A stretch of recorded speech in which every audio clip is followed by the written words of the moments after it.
Okay, get it ready.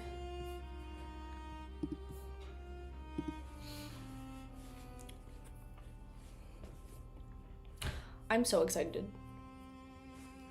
Okay, way too fast. I just thought. Okay. We're on chapter 647, leaving the ship. I'm so excited to get going. Harsh, you're first. Long time no see. Been a while. It's been a minute. We're back. Oh my god, I'm so happy. I'm so excited to be back. How was everyone's holidays? How was everyone's time? Oh, is it lagging?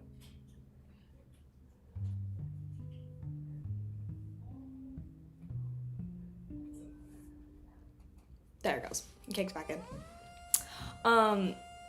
Okay. I get in trouble when I start late. I get in trouble when I start early. I decided to start a little early today because I wanted to get it going. I wanted to start, you know? Sue me. How was everybody's?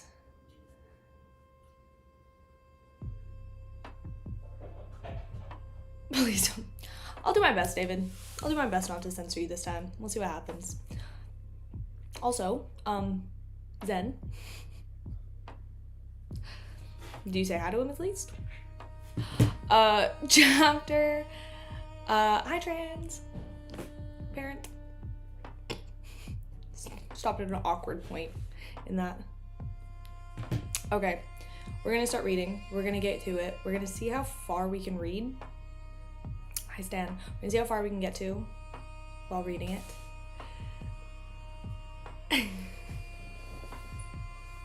And then we'll go from there.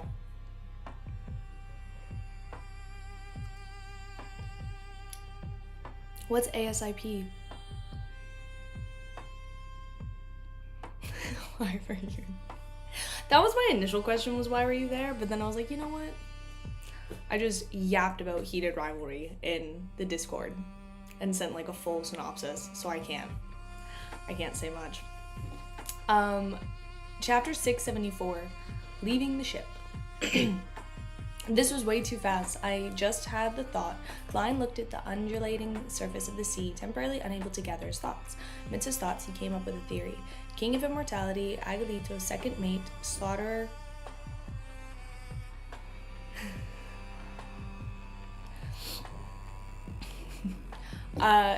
Kirches is suspected to be a devil or even a desire apostle. He possesses the beyond powers to detect danger ahead of time and the ability to lock into the source of danger. Then, why would the King of Immortality be assumed as demigod of the devil pathway to begin with? Well, for those of you who don't hate Christmas or celebrated whatever holiday you guys had, hopefully y'all had a great time over the weekend. Even if you don't celebrate anything, hope y'all had a really amazing time. I know I did. That's why once the crew of the future possessed the actual strength to deal harm to him with an actual plan in mind, he immediately sensed the problem and discovered the existence of Queen Mystic. So he didn't hesitate to retreat.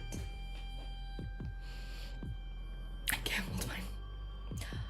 Honestly, I expect nothing less from anybody in this chat to gamble away even what little belongings y'all might have.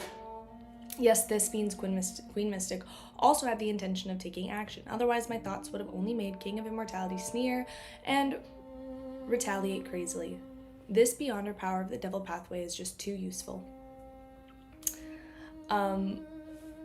Trying to ensnare the King of Immortality is in his first mate, second mate, and third mate is quite impossible, Klein thought regretfully as he looked at Anderson Hood. The strongest hunter still showed a clear, warped expression as though he's reeling in despair that his bad luck hadn't decreased. He was also surprised that the death announcer would flee with its tail between its legs, as though it wasn't going through the script in its mind. He darted his eyes as he looked around with a guess seemingly coming to a conclusion. Unfortunately, Anderson's bad luck isn't strong enough. Otherwise, he can be sacrificed in order to bait the King of Immortality. Isn't that the correct usage of a provoker? Klein turned into the corridor and returned to his room. Just as he pushed open the wooden doors, he saw a familiar back standing before his window. She had a very proportionate figure and was dressed slightly oddly. She was none other than Queen Mystic Bernadette. Ma'am, did your father not teach you? You shouldn't enter someone's room without permission. I wonder what else her father taught her. Knowing Roselle, I would be very, very questionable of that parenting. Especially the room of the male stranger. As a lady who was brought up in a noble family, you should have been waiting by the door and earnestly requested permission to enter. Emperor, didn't you recall the book on education? Klein silently lampooned as he closed the door in passing. Without waiting for him to say a word, Bernadette said to him with a back facing him, the matters from before have verified a theory of mine. What theory? Klein's repressed his curiosity as he asked with a deadpan expression. Bernadette didn't turn her head as she looked out at the calm sea surface. Agalito's foundation of unaging is a scam. Is there really not foundation? It was fountain. We're already off to a great start. If it really is a fountain of unaging, it would have been one of the main ingredients of the demoness or of unaging, or it would be something that would be produced from their corpses. Therefore, any man who claims to have drunk from the fountain of unaging is lying. She didn't explain what a demoness of unaging was, seemingly certain that Gammon Sparrow knew what it was, and even if he didn't know, he would have the means to figure it out later. Fountain of unaging, demoness of unaging, it does match. So, the bloody text on the sailboat beside the ruins is to tell the world what the fountain of unaging is a scam. King of Immortality, Agalito has released news of the fountain of unaging again and again in order to lure adventurers and pirates to enter dangerous waters and die, or to take opportunity to slaughter them. It is strong vibes of a devil. It's no wonder Slaughter Kirches warned me not to interfere. Klein thought for a few seconds and deliberately said in a ruminative tone, scam? Queen Mystic Bernadette nodded and said with a gentle tone, this might be part of the ritual if Agalito needs to advance to a sequence 4. It might also be an action needed to digest the sequence 4 potion. She paused as she thought, making a silent sigh. Then she said, that's because the sequence 4 is a pathway. Of his pathway is demon. Demon. Sounds deceitful. Creating a treasure scam to harm others, this doesn't match the style of a demon. Klein was instantly enlightened. At the moment, Queen Mystic turned around as she cast her gaze through her checkered black veil and towards Gammon Sparrow's eyes. This is my turn to provide information. Klein delivered for 2 seconds. According to the analysis of limited diary entries, Emperor Roselle suffered the extreme predicament in his later years. This forced him to come up with the idea of attempting something crazy. In this aspect, he was extremely frank. This was because the diary entries he had received up to date didn't reveal the Emperor Roselle wished to do in his later years, what predicament he was in, or what crazy action he did. Therefore, by providing this piece of information, he was hinting to Bernadette that to know the truth, she had to hand over the diary entries of Emperor Roselle's critical period of Admiral Star's Catlia. Bernadette remained silent for a few seconds as the dark clouds moving through the sky, allowing the sunlight to shine from the outside. The queen that reigned over 5 seas suddenly dissociated like bubbles, shattering and disappearing. The light refracted from the bubbles that produced different colors, filling the room like a fairy tale dreamscape. Is there a leg? On my side, it doesn't have any leg, but if it has for you guys, that might be a you. That seems like an issue, might be a you problem there, David. If it's not for the hidden sage, the mystery repair pathway is really interesting. Klein reflected as he tapped his left thumb on his first segment of his index finger twice. He activated his vision of spirit body threads, but he didn't discover any additional black threads. This means that Bernadette had already left. Klein silently sighed and quickly deactivated the vision. Just as he was about to lie in his bed to take a rest, he heard brisk footsteps approach. Knock, knock, knock. Someone knocked at his door. Who is it? Klein sat up. It's me, Catlia's voice sounded. Klein went over, feeling puzzled as he opened the door. He didn't ask what it was. He coldly looked at her, his gaze expressionlessly.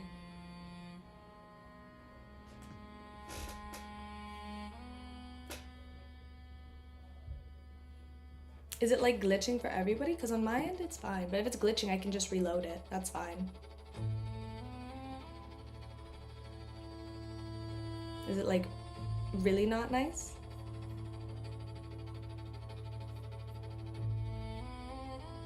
No, reload it, or yes? No, don't reload it, or yes, reload it?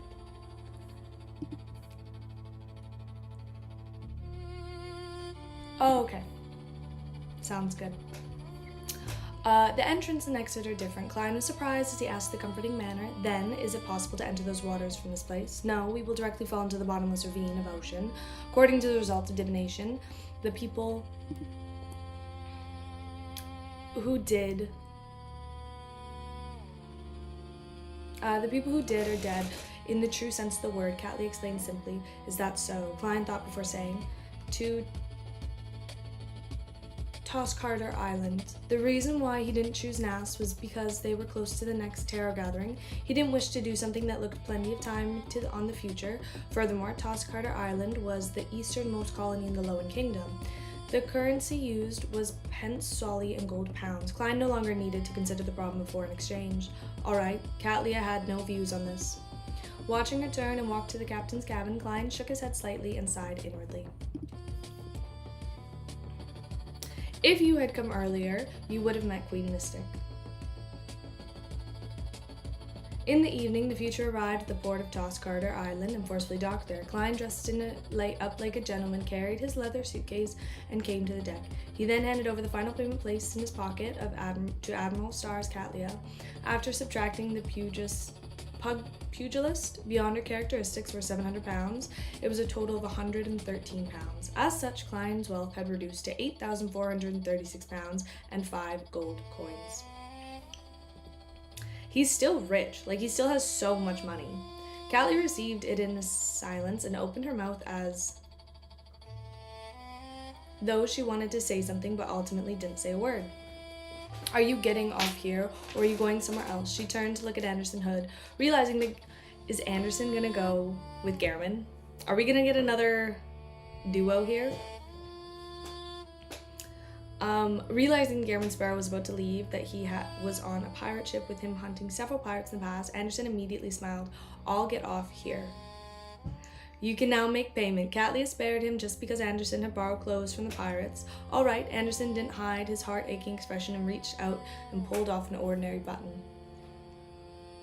In the middle of his shirt, reluctantly, he handed it over. "This is what I acquired from those waters. It's from the corpse of the originated from the explorer from the Lowen military. I'm not sure of its original name, but I can only call it by its corresponding sequence 6 due to the powers it exhibits. Yes, Judge.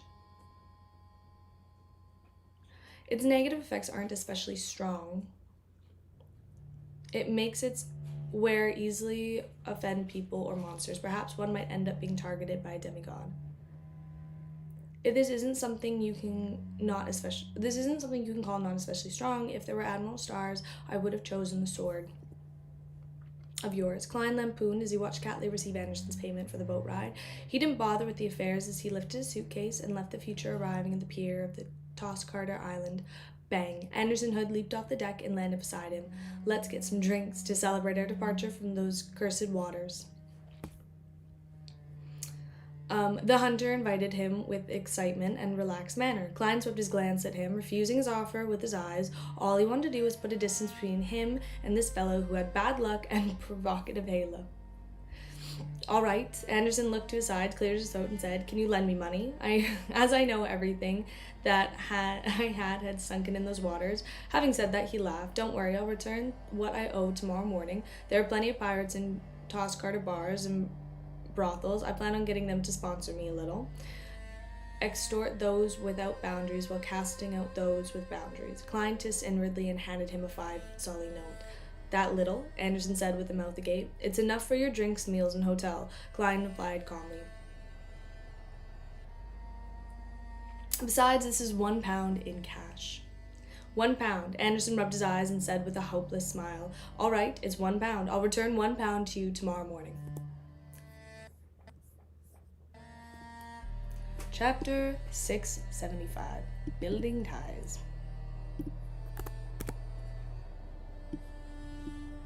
I really want Donnets back. I want the Donnets, Anderson, and Garamond trio. Now. Biblically. After the Garamond, Chapter 675, Building Ties. After that, Garamond Sparrow would go back on his word. Anderson grabbed a 5 solid note and seen an ordinary beef sizzling over flames and alcohol beverages without any additional surface in mind. Well, well, well, this fellow actually accepted it. I was just saying it in passing in order. After drinking some alcohol and filling his stomach, then he could see got some splendor, yeah. Some alcohol beverages without any additional sedatives and surfaces in mind.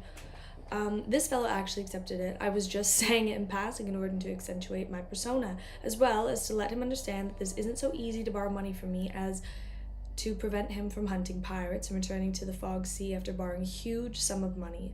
Klein mumbled inwardly. To him, a Sequence 5 hunter wouldn't starve or have nowhere to stay when placed in a high place with plenty of pirates, even if he didn't have a single penny. His indiscernibly shook his head and was about to leave the dock when he suddenly heard a boorish snout. Gairman, upon hearing Frank Lee's voice. He's just never getting away from these people. Klein shuddered as he turned around, his nerves taut. The first mate of the future, the poison expert with the 7,000-pound bounty, stood by the shipboard and held his hands to his mouth as though broadcasting his voice. He asked, "Where will you be most of the time? Where should I write letters to? I wish to share with you the latest results of my research." I don't wish to know. The fellow probably doesn't have many friends, and I dare say that many people he thinks of as friends don't treat him as one.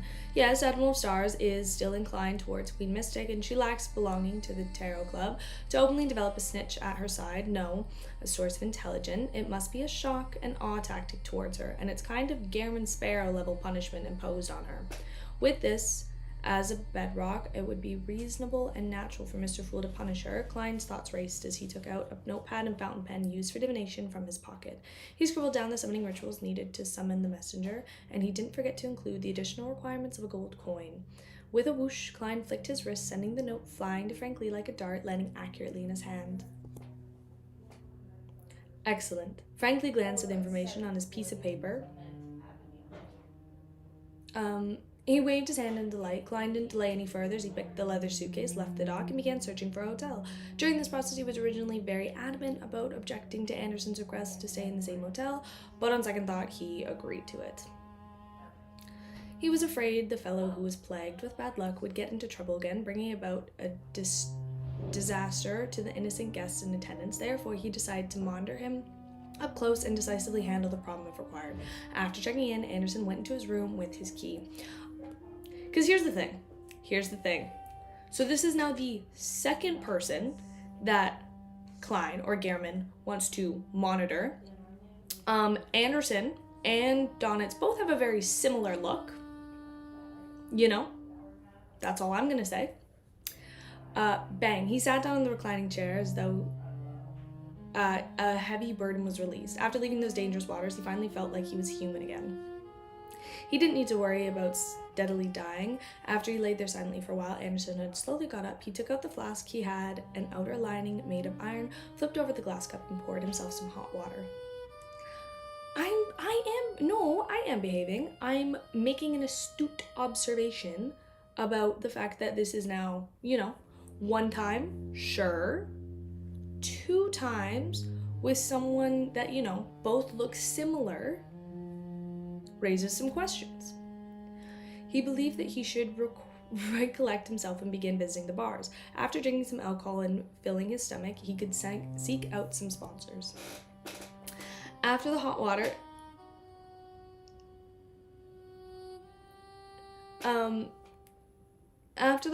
cooled a little, Anderson raised his cup and gulped down on it comfortably. Is this the cup that he raises that I changed the music now? Thank you.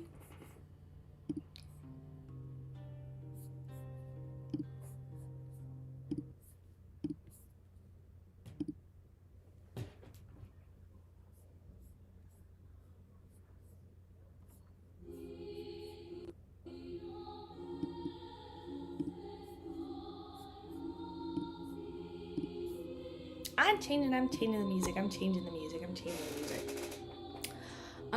With a crashing sound. Oh wait, I'm jumping like 9 sentences ahead. Suddenly he coughed intensely and his face turned a little purple. No, that's a joke, right?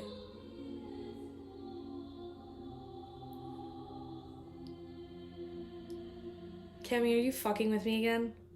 Cough, cough, cough. Anderson reached for his throat, but he didn't seem capable of taking a single breath. With a crashing sound, the glass cup fell into the floor from his hand, shattering across the ground. Anderson coughing, weakened as his face turned purple. At that moment, his eyes seemed to produce a spark as the veins in the back of his hand squirmed like they were alive. Bang! Anderson fell to the ground, convulsing a little before becoming motionless. His breath even seemed to come to a halt. Seconds later, a corpse like...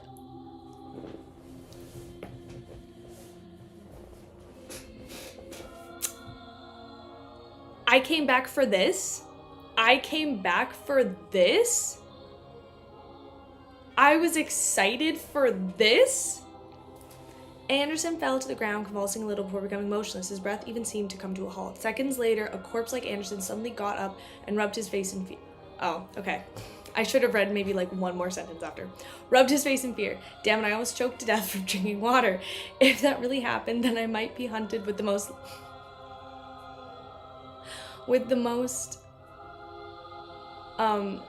it really happened, then I might be a hunter with the most laughable cause of death. Thankfully, I bought this item at great cost before entering those waters. Finally came in handy today. As he spoke, Anderson took out a doll formed of straw from a secret pocket in his vest. Ink was used to simply draw 2 eyes, a nose, and a mouth. The doll's surface had already been corroded as pitch black liquid dropped down, drop after drop. In about 8 seconds, it was completely reduced to liquid, turning into a stain on the floor. My bad luck hasn't decreased at all, and has even gotten worse. Man, Garamond Sparrow once told me of a prophecy saying the most lethal danger often lies in day-to-day life. Anderson paced about as he carefully avoided the glass fragments at his feet. After that, it would cause him another death. No, I need to save myself. Anderson pulled open the door and carefully walked out. I was about to stop the stream and stop the book. Because I was like, bro, why do I come back here? Why do I do this? It's just trauma. Like, that's all it is. Maybe I am a masochist.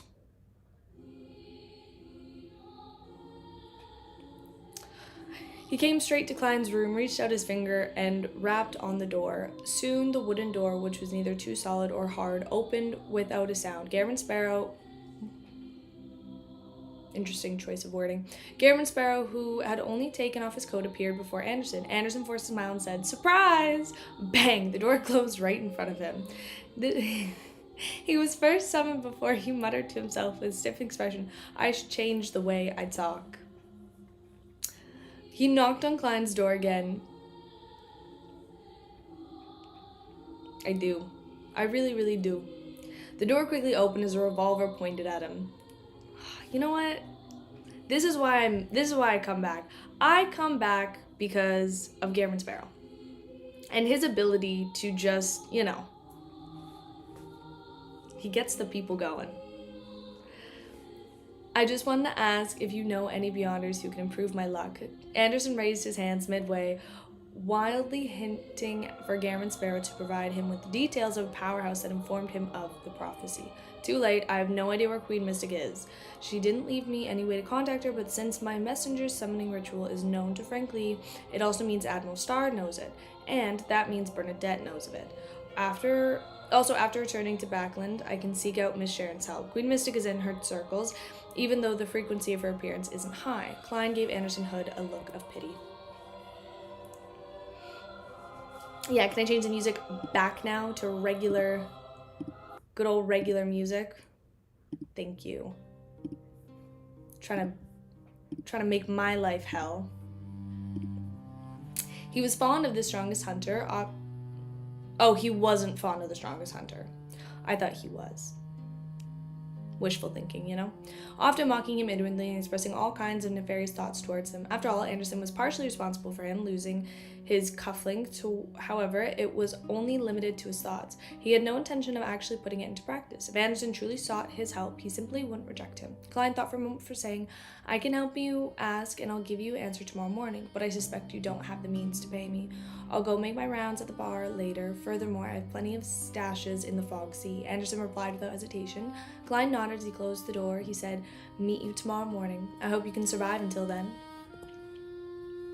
Creak. The door was locked once again. Is that a curse? Or was he wishing me good luck? Anderson whispered in a weary smile. According to my experience, there probably wouldn't be any accidents the next 2 to 3 days. Inside the room, Klein returned to his desk.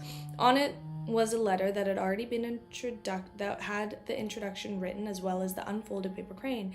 In regards to Anderson's problem, Klein had already thought of a target and asked before he even agreed.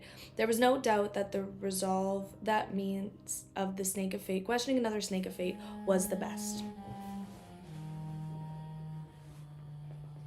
I don't know what's up with stream. Some people have it buffering really bad, some people don't have it buffering really bad. If it is, I'm sorry. I can restart it, but I don't know if it's gonna fix it, to be totally honest. Solution. He pondered over the space that was available after unfolding the paper crane and questioned he would like to ask before writing a draft in his mind. Finally, he raised the pencil and wrote, "How should the bad luck curse from the angel of fate mural be removed? What is the name of sequence or potion for the seer pathway? Where can the formula and main ingredients be obtained?" Putting down the pencil, Klein carefully scrutinized the question before carefully folding the paper crane according to the focus and placing it into the wallet. After doing all of this, he continued writing to Mr. Azek. In the letter, Klein first mentioned that he received the help of Admiral Stars in entering the dangerous easternmost front of the Sony Sea, successfully completed the ritual, and changing gears. He mentioned his encounter with Admiral Hel Ludwell, inexplicable attacks mid-journey, and how he nearly suffered terrible losses. While on this topic, he began describing the ring on Admiral Hel's hand, which was suspected to be a relic from ancient death. He asked very subtly if Mr. Azek had any recollection of it, or if he needed to obtain and study it, so as to invoke more memories.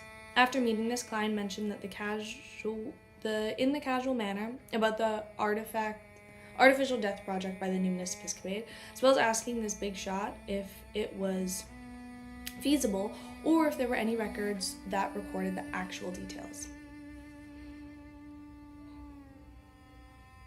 Finally, he mentioned how he didn't know the subsequent sequences of the pathway. He didn't know how to obtain those opportunities. Klein began providing. Am I usually more chatty? I feel like I am probably usually more chatty. I just haven't read in a really long time, and I'm just really excited to read and see what happens next, because we're almost done volume 3. And I really want to get to volume 4. Really, really bad. Take note from traveling through the dangerous waters. This was to provide Mr. Azek information as to prevent him from suddenly wishing to seek out the remnant aura of ancient death without realizing the lurking dangers. Rumor has it those waters are filled with the ravings of the true creator. The higher the sequence, the clearer one will hear it, making it easier to be influenced and resulting in madness or loss of control. This is democrated by sequence 4, but a small number of demigods have found the means to act freely there, Klein wrote at the end of his letter. After folding the paper, he picked up Azek's copper whistle, summoned the huge skeleton messenger, burrowed up from the ground, and politely looked at Klein from a level height before opening his palm. Not bad. Klein prayed silently and handed the letter over. Then he brushed his teeth and took a bath before comfortably getting into bed. After an unknown period of time, he found himself awake in the dreams and saw the desolate plains and the pitch-black steeple. Familiarity walking into the depths of the steeple, Klein discovered Will Septon's reply among the scattered tarot cards. Friendly reminder, the papal crane is about to tear. The bad luck curse brought about the mural can be resolved by Ricardo. Yeah. High sequence formulas for the seer pathway can only be obtained from the crazy Zuratel or Hornicus mountain range. Guys, are we gonna finally go to the Hornicus mountain range? Please? I've been wondering about this since volume 1. If you are blessed by the Evernight, treat it as though I didn't say it. Sequence 4, the seer pathway, is Bizarro Sorcerer.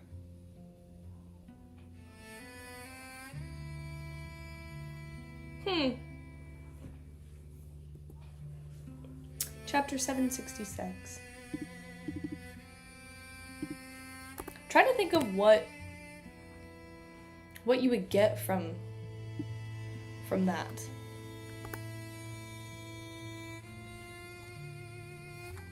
Okay, well first, I think Klein's gonna revert back to his original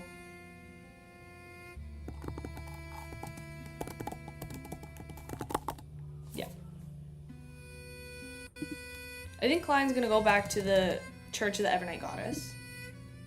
And then other thing I think is gonna happen is we're gonna go to the Hornicus mountain range. Not this volume, but I'm thinking next volume. And then Bizarro Sorcerer, because like here's the thing, every one of Klein's kind of, because okay, here's the thing with the seer pathway, every one of, I used to think it was like had to do with the circus, but it doesn't really have to do with the circus. It more has to do with like, okay, this is gonna sound really fucking stupid because I know that like it is a magic system, but it like has to do with magic. So I'm wondering if Klein's gonna like, obviously I'm wondering if Klein's gonna become like a magician in some sort. Like he's gonna, like when it goes to sorcerer, he's gonna really go deep into like a sorcerer persona.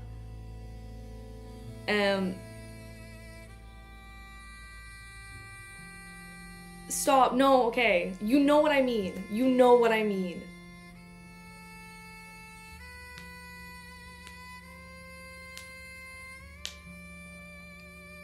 I know I know he was already a magician. I know he was already a magician. But now he's gonna be a sorcerer. And like the first, okay, so he was a seer and then he was a clown. But the whole thing about, listen.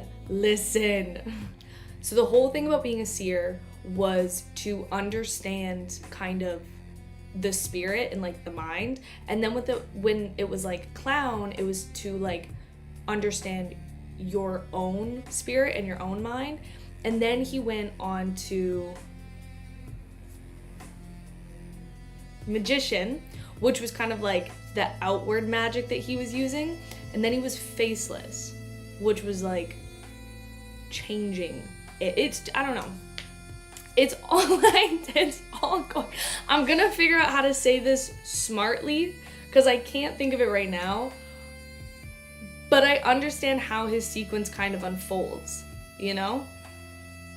See, you sort of understand. And now he like, then he was a marionettist, which is about control. It bounces from people to him, people to him, people to him, you know? Like, that's what his sequence does. Whether it's understanding or controlling people, or understanding and controlling himself. So like, Faceless was controlling himself, Marionette is controlling people, Sorcerer's controlling himself, this one's controlling people. That's kind of what it is. At least that's what I slowly, lightly am picking up. If that's wrong, I don't know what to tell you, man.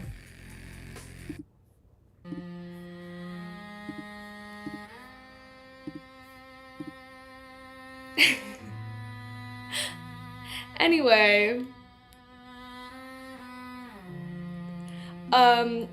chapter 677. Oh my god.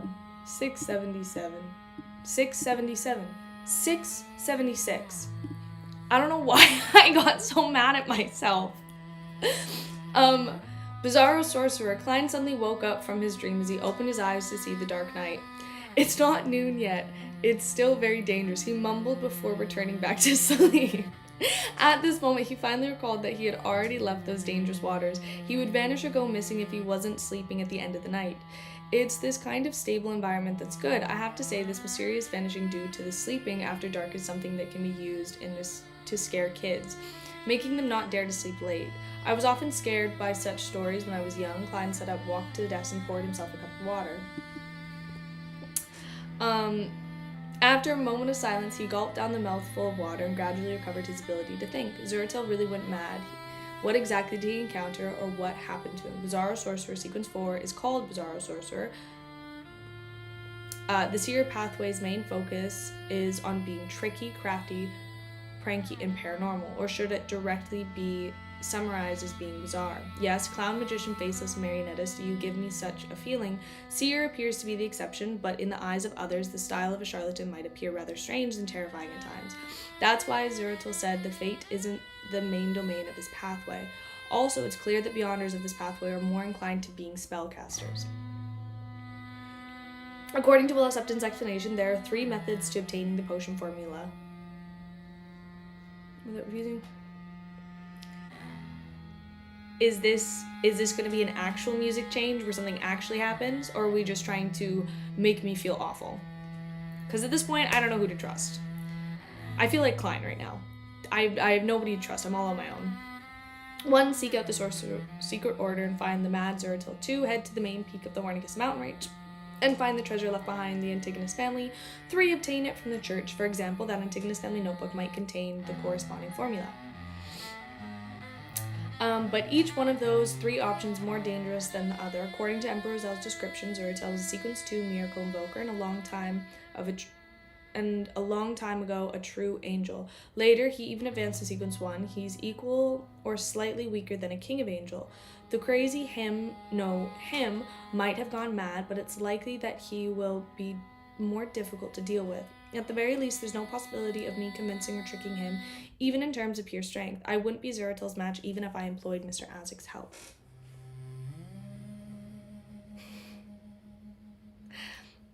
Unless I wait for Will Septon to be born, but if he were to invoke himself in this matter, there's a small chance of him incurring the attention of the angel fate over Ouroboros. As for the treasure on the main peak of the Hornicus mountain range, there's spawning ravings that set up the Antigonus family, and the rumors of the nation of the Evernight burned to the depths of mystery. They make me feel as if it's a simple matter. I suspect it's likely to be a trap. I don't even need to consider the Church of the Goddess, ignoring the fact that the Holy Cathedral has angels presiding over it, as well as a bunch of grade 0 sealed artifacts. Just the Backland Diocese, where the Antigonus family notebook is, has a terrifying demigod. Klein couldn't help but recall Mr. A, who had been erased like a pencil drawing. I don't think he's gone. Side note, I don't think homie's dead, you know? I feel like he's gonna come back. Mainly because I don't like the way he died. And I wanted more. So it might just be like personal preference. Klein couldn't help but recall Mr. A had been erased like a pencil drawing, and the one that executed all of them was likely to be one of the upper echelons of the Church of the Evernight Goddess. A beautiful lady whose eyes lacked spirituality, she even smiled at me. Mr. A, I don't like the way he died at the end of Volume 2. So I don't think he's dead, because I want him to come back. Because like low-key liked his character. Low-key, high-key liked his character. And I wanted more from him.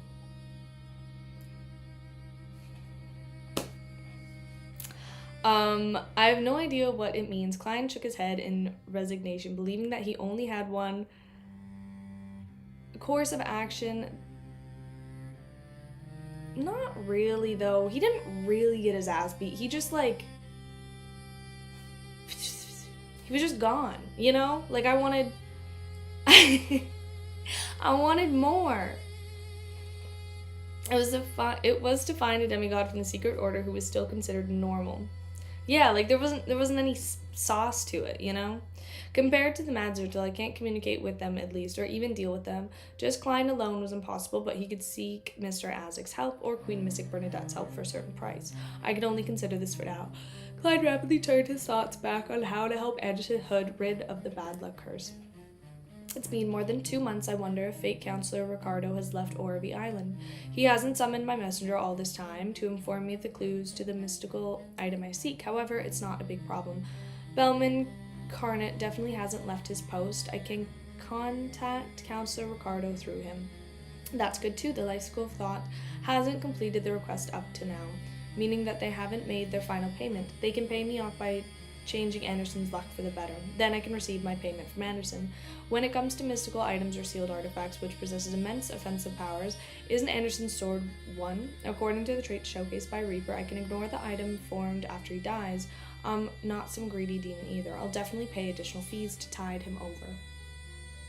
Klein wiped away his mischievous thoughts as he took out the paper crane from his wallet. After unfolding it, he carefully erased the pencil marks on it. It's really about to tear. I can use it another 2 times at best. He mumbled sadly, then he folded the paper crane and returned to his bed to continue sleeping. As for using the radio transceiver to contact the Rhodes, he planned on doing so after leaving the pirates' playground. After daybreak, Klein loungedly got up and slowly washed up, believing that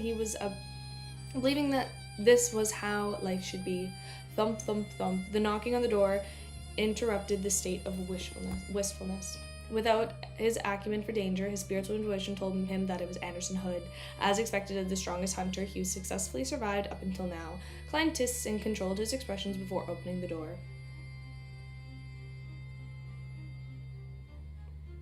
Anderson was wearing a deer hunting cap of unknown origin. He grinned and handed him the low and gold coin. What I owe you from yesterday. Klein received the gold coin and measured it weight in hand. There's an answer for your problem. Anderson's eyes lit up. What's the solution? Don't tell me that the answer is that there's no solution. Am I such a person?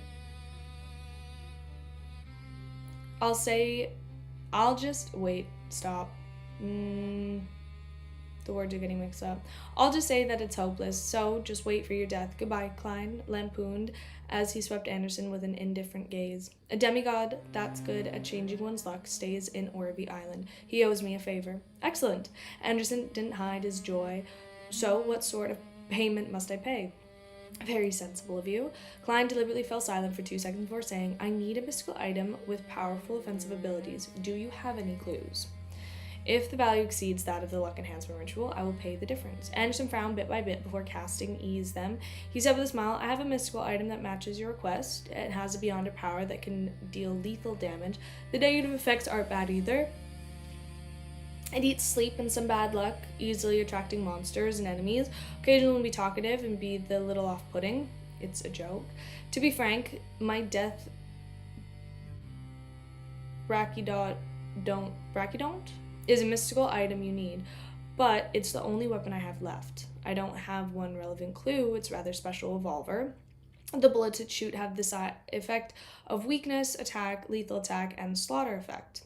Furthermore, it can be matched with bullets of different characteristics. The negative effects include developing a weakness that originally didn't exist after each use, such as the fear of light, the fear of ships, the fear of dogs, etc. And such weakness will last for 6 hours. There's almost no negative effects when having it on you. It just makes you easily thirsty. This is something completely tolerable, if not for the characteristics of the revolver overlapping with my ability and the mystical items I have, then I would have brought it back then. The seller is offering it for £9,000, so the total price would be £1,500, and the clues to the revolver. How about that? Sounds very suitable. Besides, it fits my combat habits. Klein didn't directly agree and asked in return, £1,500. I found more than 10 pirates yesterday. They were very kind, contributing all their wallets to me, otherwise they would lend me their characteristics in hand and heads in just one night. I received £1,600. Seriously, I love these pirates. Anderson said with a beaming smile, I have to keep £100 for myself, for the ship tickets and return to the Fog Sea, so all I can do is I'll pay you £1,500. Earning £1,600 in a night. Not only are there many pirates in Toscarter, but they're either worth a lot or have plenty of money. Klein suddenly had thoughts about staying a few more nights in the port city, but considering how easily cashable and locatable targets had mostly been finished off by Anderson, what was left was definitely not easy. He felt desperate again and coldly asked, aren't you afraid of being a target of revenge, or for doing something like that in the pirates' playground? What's there to worry about? I'm not afraid. Even if they're subordinates of a pirate admiral, I believe you're the same. If you're men of the Four Kings, that's not a big problem either. We're about to leave, and the propagation of information takes time. By the time they come, I'd have a change of ship's identity several times. Anderson said without much concern. Why are you cursing yourself again? Klein suddenly swept a look of pity. Deal. Here's £300. You'll have to wait for the remaining £1,200. That's when the bounty rewards and characteristic money arrives. Don't worry, it will definitely come today. It's not a lot. Anderson took out the thick wallet filled with plenty of solid bills and handed them over to Klein. In consideration for his persona, Klein only did a simple count before stuffing cash into his wallet and pockets said without emotions, buy 2 tickets to Orvie for tomorrow.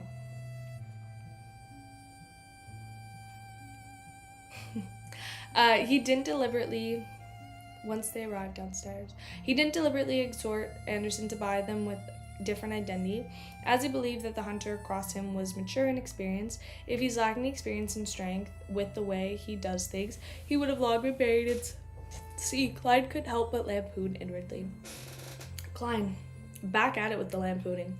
All right, Anderson pointed to the floor. Breakfast together, my treat? Klein nodded without refusing. Once they arrived downstairs, the two sat at the table near the window. Midway, the waiter brought white porcelain cups and teaspoons over. Just as they interacted, the waiter's gaze suddenly turned adrift. He picked up the teaspoon and stabbed it in Anderson's throat without any warning.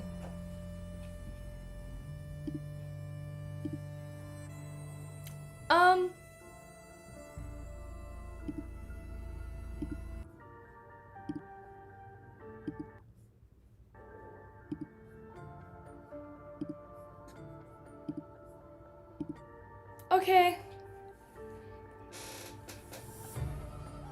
He stabbed Anderson's throat without any warning. Are you? No. This is a joke. This one's now a joke. Because ain't no way homie's about to die for a second time. Although Anderson was surprised, his reaction was no way slow. He immediately leaned backward and dodged it with a sudden strike. Bang. Not far away, the hotel boss suddenly shot at Anderson's dodging body. What am I doing? After the gunshot, his boss muttered and took of alarm and blankness. Okay, I can't tell if you guys are fucking with me or not. Because here's the thing, I'm so numb to it now. Because I'm like, are they gonna die? Are they not gonna die? I don't know. So,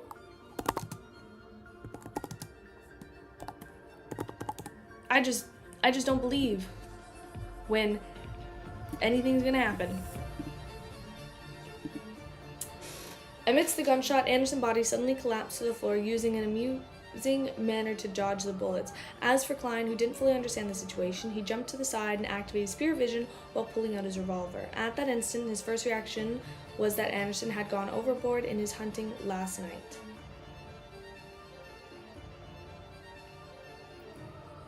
I'm so scared. And was now the target of revenge. He only wished to shout, I don't know him, it has nothing to do with me.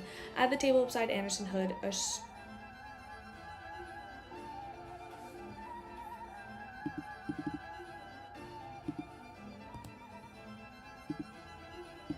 we don't need to talk about that.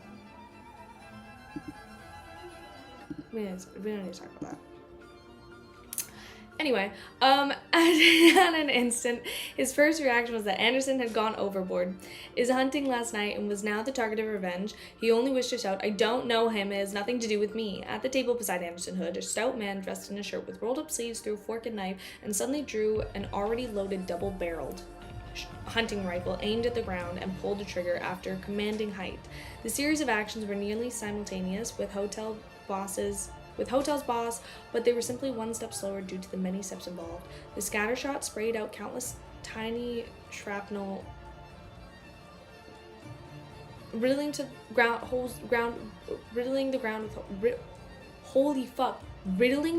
with holes. Although Anderson had dodged in time and avoided most of the blasts, he was still struck by the portion of the shrapnel, and his sides were immediately left mangled. Just as Klein was about to kill the stout man with the double-barrel hunting rifle, he helped Anderson Hood get out of danger. He realized that the man suddenly turned blank, just like the hotel's boss. He was then filled with alarm and horror, as though he just jolted out of the stupor. That's not right. They're not the true assailants. Klein rationally stopped attempting to pull the trigger. He quickly swept the gaze around the restaurant, discovering nothing with his spirit vision. He tapped his left thumb twice on the first segment of his index finger, activating his spirit body thread vision. Oh my god.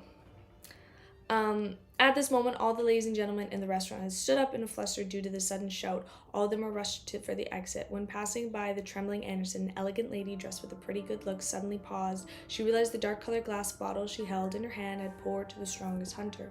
Sizzle. Anything that was splashed by the liquid rapidly turned black as it suffered intense corrosion. Anderson covered his face and leaped up, dodging the attack once again. He's getting... Why is everybody after Anderson? Dodging attack once again. Immediately following that, a gentle and cute lady, a gentleman with newspaper, a red-vested waiter, and a 5-year-old child whose hands were stained with sweets attacked Anderson Hood in all kinds of manners. Flour, lit matchsticks, fruit, knives, boiling coffee, and concentrated alcohol beverage inundated him, as almost everyone in the hotel restaurant seemed to have one goal: kill Anderson Hood. In this abnormally dangerous situation without any beyond powers involved, Anderson, who had been surrounded with no way to escape, employed an array of actions, leaping up, sending tables flying, igniting items ahead of time, barely managing to avoid suffering damages to a vital spot, and didn't suffer any serious damages. Meanwhile, Klein also noticed something abnormal. In the corner of the restaurant, which was blocked by a decorative cabinet, there was clearly thin, illusory black spirit body threads extending from it, but it was silent over there. In the chaotic and panic-stricken restaurant, it appeared especially abnormal. The true assailant who planned the passerby murder case is sitting over there. From the confusion, puzzlement, horror, and fluster of the hotel boss, waiters and guests exhibited after attacking Anderson. They didn't become marionettes. This is another kind of control, an illusion and emotion seed of desire apostle, or could it be the influence of one psyche? Klein suddenly had an idea lit up in his mind. He immediately took 2 steps forward and sent a customer whose stale had butter on the corner of his lips flying, opening up a pathway for Anderson Hood. The strongest hunter immediately somersaulted out of the encirclement via the path that was opened up, and he ran to the hotel's 2nd floor. Then, with his back to the wall and corner of the staircase, he gasped for air. Has my provocative powers reached this level? Even the ordinary residents that I don't know wish to kill me and have actually rose to arms. Man, just as he spoke, Anderson pulled the right rib and nearly cried out in pain. No, the real circumstance is that a person plagued with bad luck shouldn't do many things like hunt pirates. The reason my client has abandoned approaching the target to attempt to control them with spirit body threads was because he had thought of a possibility. The passersby were implied that the psychological cues or had suffered manipulation on the psyche level. Only then would they attack Anderson in an orderly fashion. This didn't match the beyonder powers of a desire apostle, as the attack the manipulated passersby were targeted and precise. Without showing any observed signs of preparation, and Klein had formally heard the name of the potion formula sequence 4 manipulator. In addition, according to the psychiatrist released from the creeping hunger, Klein always suspected that Carter Island had a mission or figure related to the psychology alchemist. In addition, the psychology cure and the control on the left side of the mind, it was rather simple that of the spectator pathway, Klein had long believed that a manipulator very likely belonged to the spectator or dragon pathway, thus making the outline of the matter relatively clear. The psychology alchemist really does have an important base in Carter Island. They also sent a sequence 4 demigod go watch over it.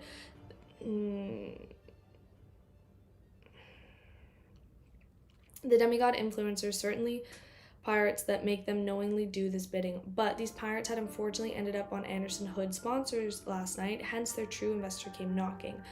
Keeping his expressions in check, Klein looked over at Anderson so indifferently, said to him, "It's likely that one of the several pirates from last night is involved with the hidden demigod on this island. Do you think something like that can be done by a mid-sequence beyonder?"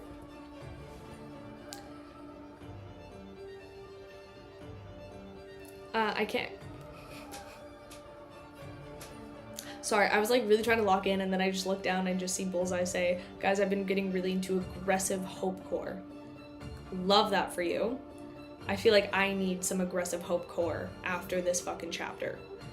I can't be that unlucky, right? Anderson, you know who needs some aggressive hope core? Anderson Hood. He could really use some.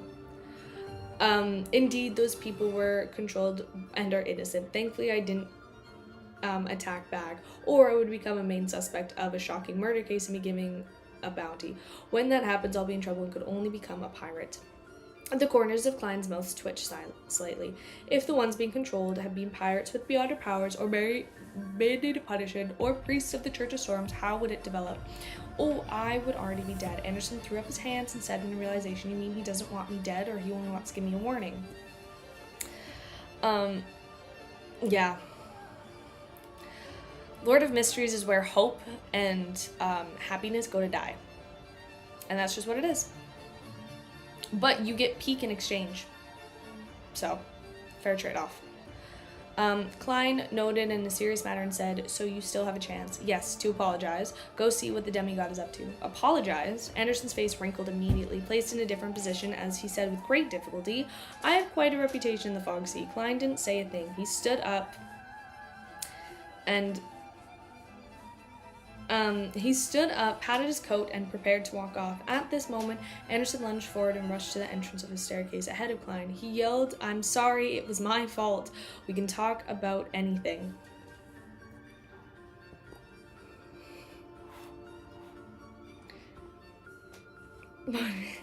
Music in the back. He paused for a second and repeated again, "I'm sorry, it was my fault. We can talk about anything." Clap, clap, clap. The series of slow claps sounded on the first floor, and a figure appeared in the staircase. Amidst the light footsteps, the figure slowly walked to the bend, but Klein instinctively moved past his gaze away as though he didn't wish to know what the person looked like. In addition, he realized that he didn't have any intentions of raising his arms or aiming his gun. It was as though he had been cured by the loss of intention of resisting. This is terrifying. Yes, it's not a face-to-face hypothesis, which is why I couldn't detect it, but if it was directly targeted, the repercussions would be unimaginable. I can be influenced. Don't know why that was so hard for me. Now, in the way Miss Justice would explain it, the other party will use the sea of... I have a question. How high does Miss Justice go in her sequence? Because I think it would be so cool to see her at like a sequence. I don't know if she'll get to a sequence. Maybe she gets to sequence 1, but I think it would be so cool to see her get to like a sequence 4 at least, or like a sequence 3, because then Susie gets that sequence too. Thank you so much, Cami. That's actually what I wanted to hear. Yeah. Thank you. Yeah. This is the silent instruction given to, and I don't want actual. It was a rhetorical question. It was not a question I wanted answered. It was just a question that I was putting out into the universe so I could answer my own question with my theories, okay? This is a silent introduction given to me by the demigod. Klein roughly understood that the other party wished to communicate with Anderson in private. Hence, he didn't resist and walked to the stairs before returning to his room. In less than 5 minutes, Anderson knocked at the door with a face grimacing. "Done talking?" Klein asked without much surprise. Anderson gave a heavy nod.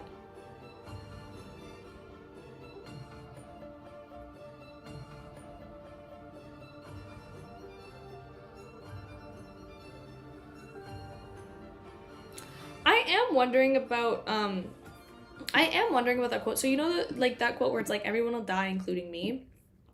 I am wondering about that.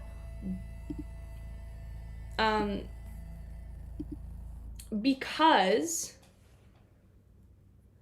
I'm wondering about the quote where Klein was like, everyone will die including me. Was that just about volume 1, or was that about like the actual book itself? Oh, hi. Thanks for joining. Hi, buddy. Yeah, you know? Yes, he got me to help him do something. As for what it is, I can't tell others. It was sexual favors. Anderson with that pretty little face. It was sexual favors. I'm calling it right now. "Do you still remember what he looks like?" Klein deliberately asked. Anderson thought carefully and he suddenly frowned. "I don't remember. As expected, look at you. For 1,600 pounds, you offered a I'm sorry, it was right there.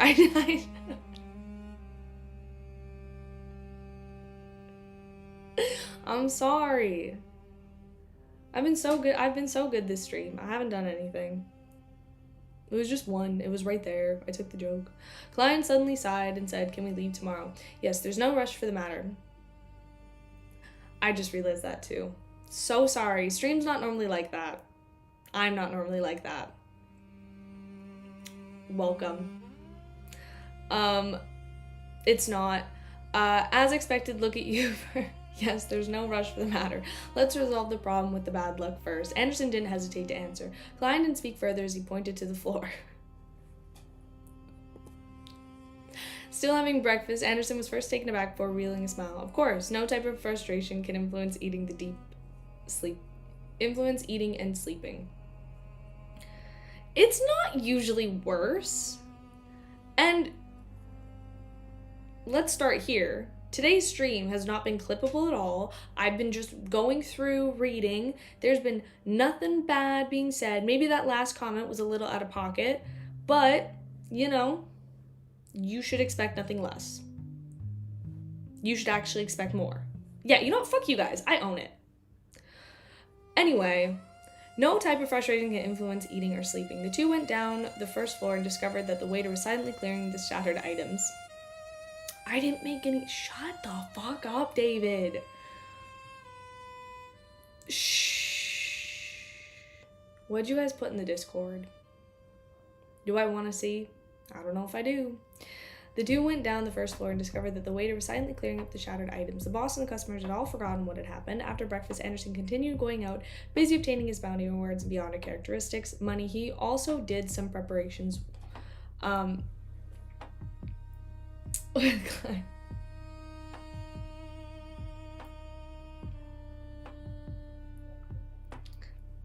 Dara did not do 9/11. Also, thank you. I get told I look like Billie Eilish quite a bit.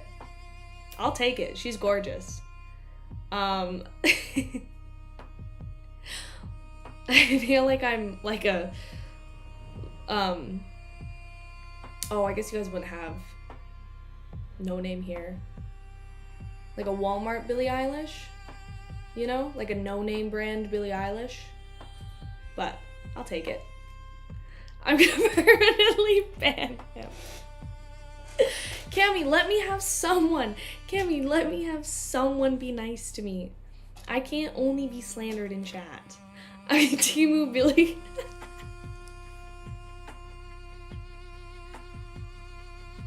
Even better if it's a girly pop. There we go. But yeah, I get told I look like Billie Eilish all the time. So, Billie Eilish and Scarlett Johansson, and I'll take both.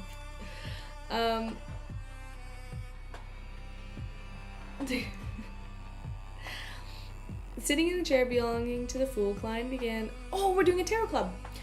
At 2:30 in the afternoon, he went above the great fog ahead of time to begin practicing for the upcoming tarot gathering. After all, Mr. Fool would be very casually Mr. Fool would very casually lightly punish Hermit Catlia. What do you mean the delusion is strong today? I'm checking Discord really quick, because I know you guys are talking shit. Always.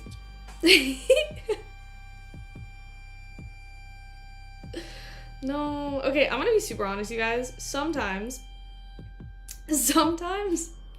I forget that I'm being recorded when I say things or do things. And that's on me. That's on me. After an unknown period of time, Klein exhaled and confirmed his plan. Then he conjured the world. Without any items, he saw the countless dense black threads emanating from... Did the chapter title change? Chapter didn't change. I have one more page and the chapter changed. I know what I'm doing, Cammy. I've been doing this enough. We've been doing this long enough. I know what I'm doing. Please don't join the Discord. It's so bad. It's awful and it's scary in there. It's awful and it's scary. Okay, come join. It's actually pretty fun. For everybody but me. And then also maybe like Transparent. She also gets bullied pretty hard. But it's rightfully deserved for her, you know? Then he conjured the world without any items. He saw the countless dense black threads that emanated from his body. Items conjured using...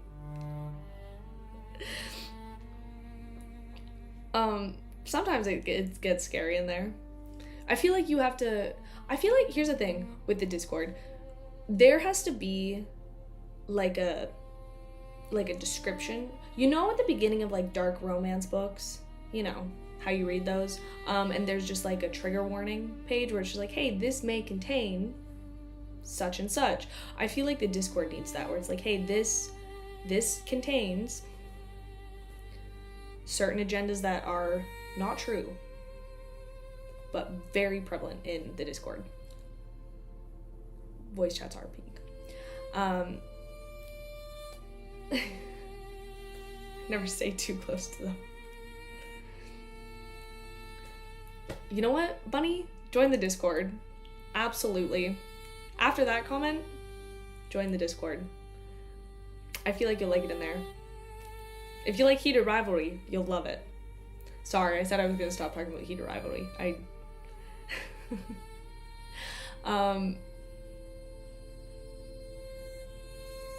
So they come equipped with spirit body threads, and in the real world, items without life do not have any. Klein firmly controlled the black threads and quickly completed the control of the world.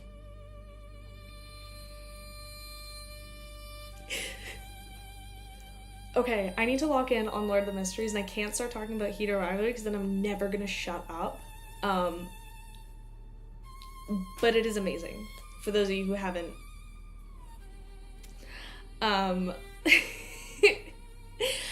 Sorry, my lawyer's telling me to be quiet. Now, not only could he make the world expression more intricate and have reactions to where more like a real person, he could also make the marionette's spirituality fluctuation become more natural. It wouldn't appear as lifeless anymore. Apart from that, he was like a prayer who had two accounts, gathering the world's visions, hearing as well as other sentences. After completing all of this, Klein glanced at his golden pocket watch, sent Little Sun a message, and began to silently count his heartbeats.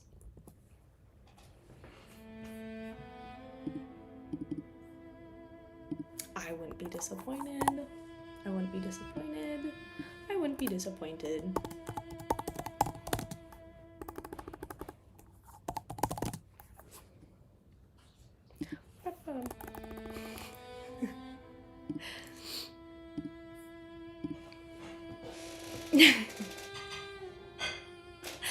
Anyway, on the two sides of the ancient molten bronze table, blurry figures extended outward to embrace from a deep red beam and light before turning corporal.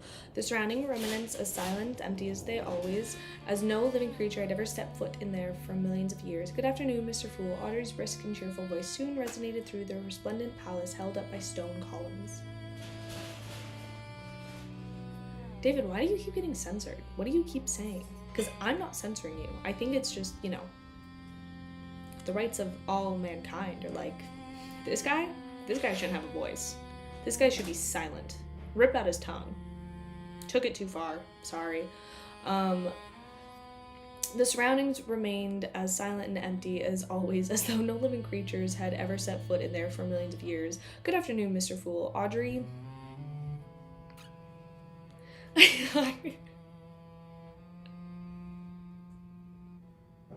No, that's the crazy thing. The Discord, there's like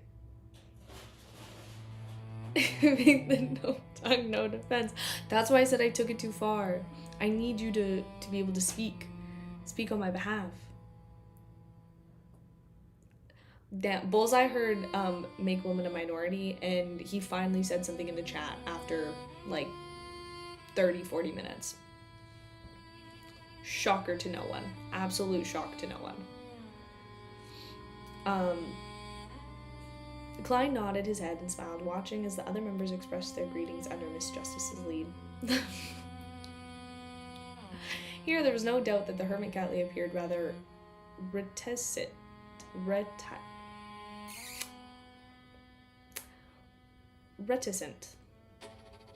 I know I didn't get it right. Audrey's read on her was that she had many things on her mind.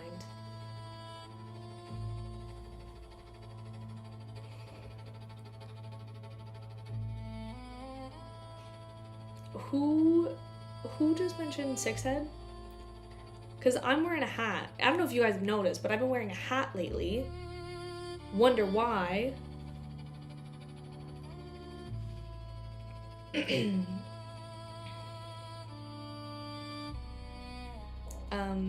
Taking their seats.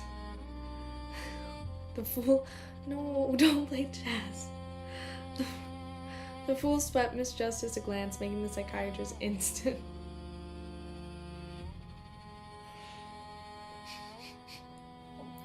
Bullseye, you're not joking.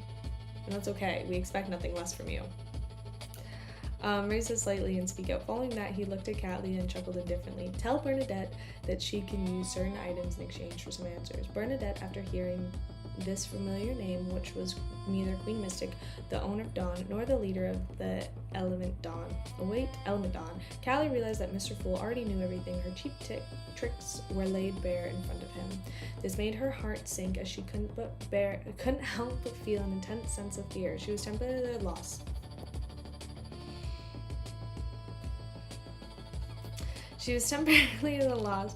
Regard to the attitude of words that she needed to show in response to tell her. Mr. Fool's words were clear. Pass the message, but only that one message, nothing else. She wasn't allowed to provide any other hints. Callie believed she knew what he meant between the lines. Bernadette,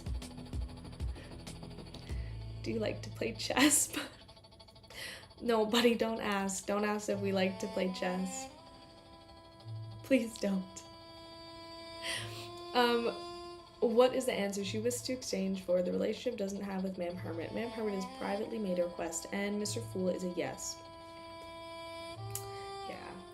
No, that's not it. Definitely not it. If it's a private, reasonable request, Ma'am Hermit wouldn't have mentioned it specifically in front of us. He would have directly replied to her prayers. He is giving a warning. Audrey forgot to observe the other members of the series of questions flash through her mind following.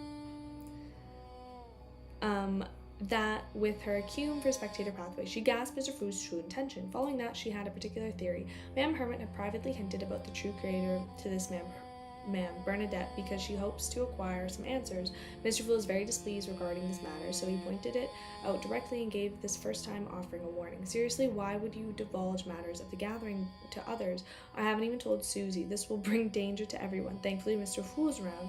Audrey nearly puffed out her cheeks, forgetting her image of etiquette. For the first time, she realized that not every Tarot Club member had a sense of belonging like she did. Sowing such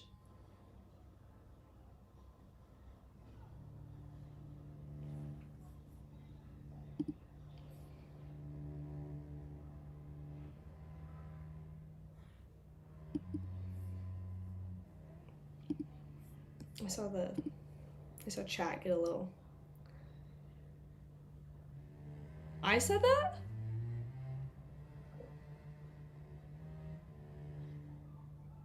No, I didn't.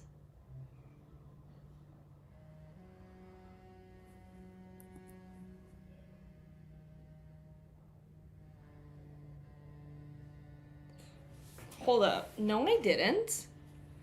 Regard to the attitude, in other words, she needed to show in response. To her, Mr. Fool's words were clear. Pass on the message, but only that one message, nothing else. She wasn't allowed to provide any other hints. Catley believed she knew what he meant between the lines. Bernadette, that's a common name for Intis females. Who could it be? What is the answer she wished to exchange for? What relationship does she have with Ma'am Hermit? Ma'am Hermit had privately made a request, and Mr. Fool's answer is yes. No, that's not it. Definitely not it. If it's a private and reasonable request, Ma'am Hermit would have mentioned it specifically in front of us. He would have directly replied to her prayers. He is giving a warning. Audrey forgot to observe the other members as a series of questions flashed through her mind following. That, with her acumen from this spectator pathway, she grasped Mr. Fool's true intentions. Following that, she had a particular theory. Ma'am Hermit had privately hinted about our tarot club to this Ma'am Bernadette because she hopes to acquire some answers. Mr. Fool is very displeased regarding this matter, so he pointed it out directly and gave this first-time offender a warning. I never mentioned the true creator. Seriously, why would he divulge matters of the gathering to others? I haven't even told Susie. This brings danger to everybody. Audrey nearly puffed out her cheeks, forgetting her image and etiquette. For the first time, she realized that not every Tarot Club member had a sense of belonging like she did, showing such reverence and faith in Mr. Fool. The Hangman Alger and the Magician Force and the Moon Emlyn had all smaller questions and theories, but their focus wasn't the same. As Alger anticipated what Mr. Fool would do, he began to wonder who's this Bernadette, a commonly seen female Intis name, represented. He was curious as to why the reserved hermit would risk divulging some information on the Tarot Club, while Fours was worried if the existence of the Tarot Club would be exposed. She also instinctively imagined double spy story. Emlyn watched in... What the fuck is this word? Schadenfreude. Nope. Schadenfreude. What is this? What am I saying? Believing the hermit to be truly foolish. What is this word? Schadenfreude, laughing at someone's misery. Okay. Even our sanguine's ancestors treat Mr. Fool equally, had sent me as an envoy to be nurtured. You aren't even a demigod, but you attempted to try pulling off cheap tricks under Mr. Fool's watch. Do you have a death wish? Indeed, I can't understand the thoughts of short-lived creatures. Emperor Roselle once said that bugs that can only live in summer have no way of truly knowing what snow looks like. Emlyn sat back in a relaxed manner as he didn't say anything, shaking his head. The son Derek didn't have many thoughts on the matter. All he felt was that the mood wasn't right. Out of curiosity and puzzlement, he asked Mr. Fool, "Who's Bernadette?" "Well, I thought Miss Justice would be the one asking." "Yes, she seems a little angry, which is why she doesn't wish to speak." Klein suddenly commanded him as he casually answered, "Roselle's eldest daughter." It's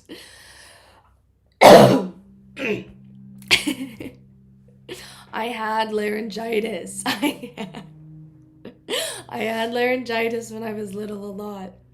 So my voice goes away sometimes when I'm talking a lot.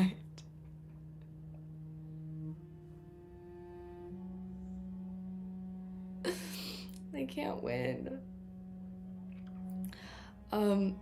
Klein suddenly commanded him as he casually answered, "Roselle's eldest daughter." Owner of the Dawn, the leader of the Elemental Dawn. He mentioned all of Bernadette's identities, making her appear without any secrets before all the Tarot Club members. And the reason why he had used Owner of the Dawn in place of Queen Mystic was that Klein didn't believe that the Fool should address Bernadette as a queen. The owner... No, don't get them out of here. Thank you. I appreciate it. I get slandered all the time. I'll take it. I'll take it. I'll take it. Thank you. Alder felt excited. See, that's how you guys should be treating me.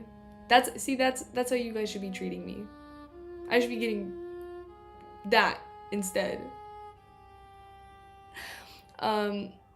He felt that the restriction and pressure he had endured for the past 3 months had vanished at once. This made his staid self mock the hermit inwardly. Emperor Roselle once said that those who play the fire ultimately burn themselves, and you, Admiral Stars, dared to challenge a god's clairvoyance. At that moment, I really strained my voice this weekend. At that moment, Alger was rather thankful that although he had attempted to pull off some cheap tricks and attempted to figure out Mr. Fool's identity, goals in present state, he hadn't involved any outsiders. He hadn't divulged any information. He hadn't suffered any punishment. As he introduced the Four Kings, next time you see fours, thank you.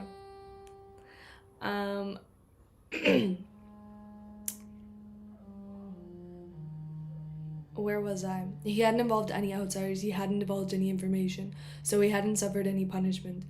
As he had introduced the Four Kings and the 7 Pirate Admirals, Audrey and company had needed to recall in order to confirm that Bernadette was Queen Mystic, a demigod that reigned supreme over the 5 seas. They were also surprised Emperor Roselle's eldest daughter.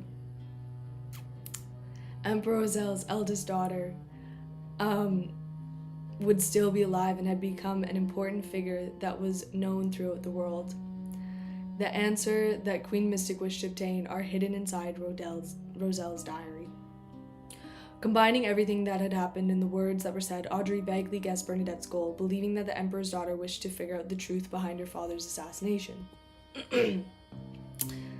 It's okay.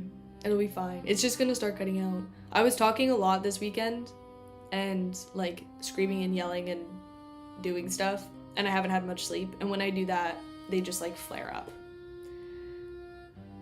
Also, yeah, thank you, Cammy. Saying to go get water? So nice of you. Louv, you made it. You haven't missed much. I've actually been on my best behavior this stream. Haven't done anything, really. At this moment, Catley had already regained her ability to think. She turned her body and faced the end of the long bronze table and said without any hopes that she could be let off, yes. I committed some mistakes. I will not defend myself. I was indeed wrong. Mr. Fool, no matter how much you punish me or even kill me, I'll accept it. Hypocrite. If Mr. Fool really wished to punish you, do you think that you would have any means of resistance? Mr. Hangman scoffed at the opposite side of the table. He could identify the problem with such a simple sentence. Ma'am Hermit is still a little afraid. Audrey could notice the hidden fear from the minute actions and words Catlia had used. To her, people who deliberately emphasize the willingness to execute were often afraid of dying right there. I did not misspell ground. I just forgot a letter in it. That's different. And then Forrest found her peace in the fool's calm attitude, believing that there weren't any leaks about the Tarot Club, or the leaks weren't anything important. Hence, like Emlyn, she waited curiously and expectantly for the punishment Mr. Fool would mete out.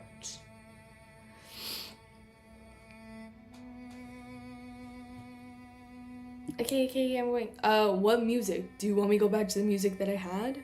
Or did you send it and I didn't see it? I didn't see it. Thank you.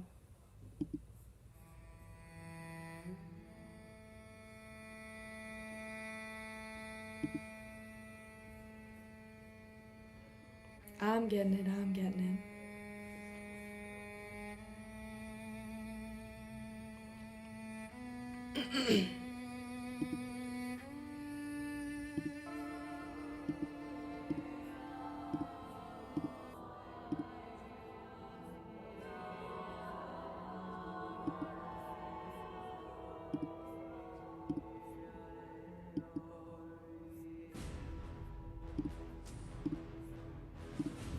Okay.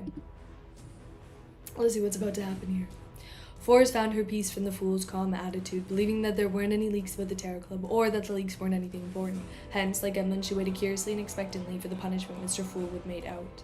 Derek remained clueless about what happened, uncertain why Ma'am Hermit would suddenly request to be punished. At that moment, seeing Mr. Fool's brief moment of silence, Catlia resisted her unease and lifted her head slightly, observing the existence behind the thick gray fog, without a trace in an attempt to figure out his true nature and intentions, so as to give a better response. She didn't wish to make another mistake again and provoke him, masking the situation irredeemable. David, what the fuck? I look like a truck driver? That's crazy. The dark purple hue in my black hair produced a sense of mystery as her eyes penetrated through the gray fog and saw the fool in the thing. Suddenly, Catlia's eyes heated up and illusory blood bled from them.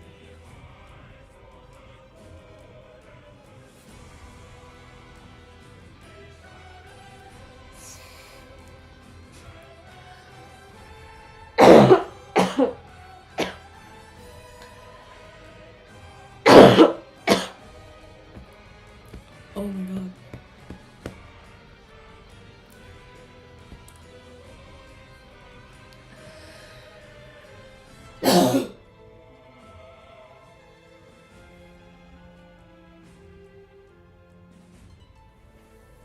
Okay.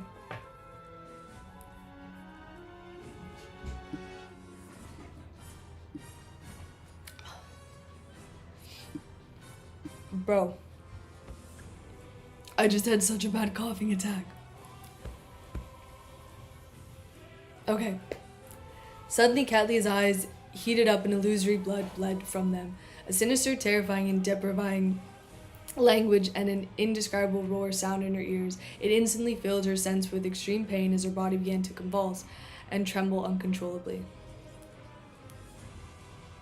Her face, hands, and the area that weren't concealed by her clothes had quickly cracked open, revealing her flesh and blood inside. Black worms and white moss squirmed before forming all kinds of indiscernible eyes.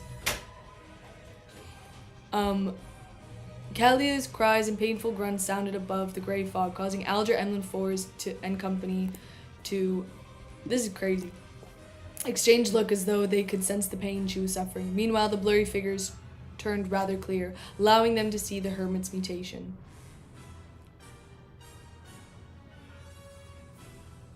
The disgusting and nasty scene frightened Audrey enough and for her to look away. She straightened her back and looked straight ahead without daring to move. Although the others didn't have such an exaggerated response, they also shared the same behavior. The true creator's ravings are indeed useful. Klein, who was shrouded in the thick gray fog, reflected from the bottom of his heart. This reason why he hadn't immediately replied to Catley's request for punishment was because he wanted to confirm if there was anything special about her eyes, whether they could see beyond what he allowed. For this, he had stirred some of the mysterious space powers to be hidden in the gray fog that shrouded him ahead of time.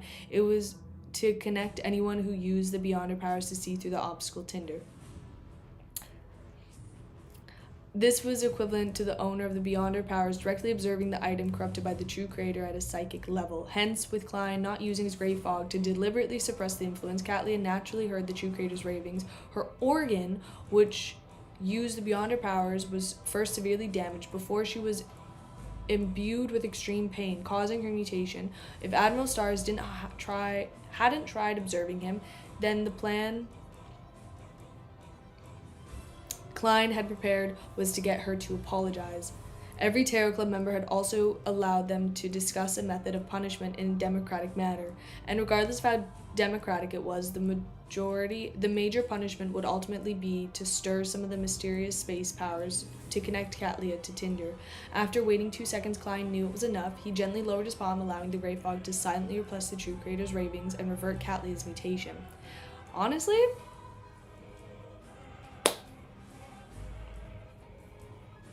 say less, Klein. I'd do it too. Good for him. Really. Admiral Stars trembled and calmed down at a discernible pace. The cracks in her skin gradually closed as though her skin returned to her, allowing her to take her place surrounding once again. At that moment, Alger said in a deep voice, as though he was warning himself, "Let me get my voice ready. Do not pry into the mystery of God." Chapter 679. See, this is the good thing of my voice being the way that it is I can change between characters. Chapter 679. You know what? I think I would be a handsome man too. I think if I cut my hair, I could be a very handsome man.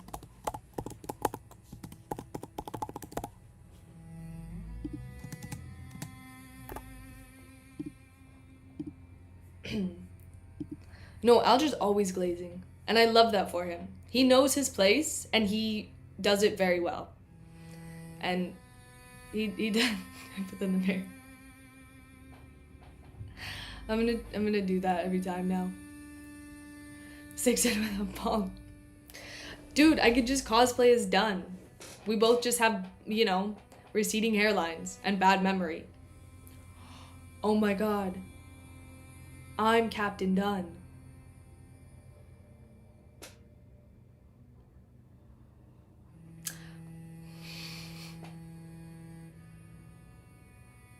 I would not be Benson. But you know what? Respect to Benson. Because he did a lot. And he deserves all of it. When you die and then. You know what, Harsh? Never. I'm never dying. I'm actually immortal. Yep. Do not pry into the mystery of God. Alger whispers soon disappear, but it continues resounding in everyone's ears, making them realize the reality. Yeah, Alger's... Yeah.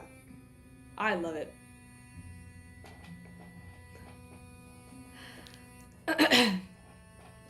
Although Mr. Fool often didn't put on any airs of seldom spoke, nearly answering every question they had, making them find him warm, he was ultimately a god whose mysteries shouldn't be pried into. He was a god that transcended reality. Audrey, Emlyn, and the other Tarot Club members instinctively accepted Mr. Hangman's altered saying, pretending that they had forgotten the original wording to be, "Do not look directly at God." Also true.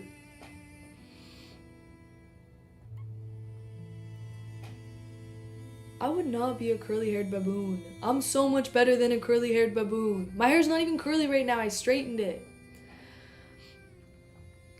Because they had looked at Mr. Fool from time to time, asking him questions or seeking his advice, and with regards to that, Mr. Fool didn't seem to mind. Of course, we weren't looking at him directly due to the thick grey fog of obstruction. For Ma'am Hermit's outcome, Mr. Fool had done so for his own good. Audrey slowly exhaled.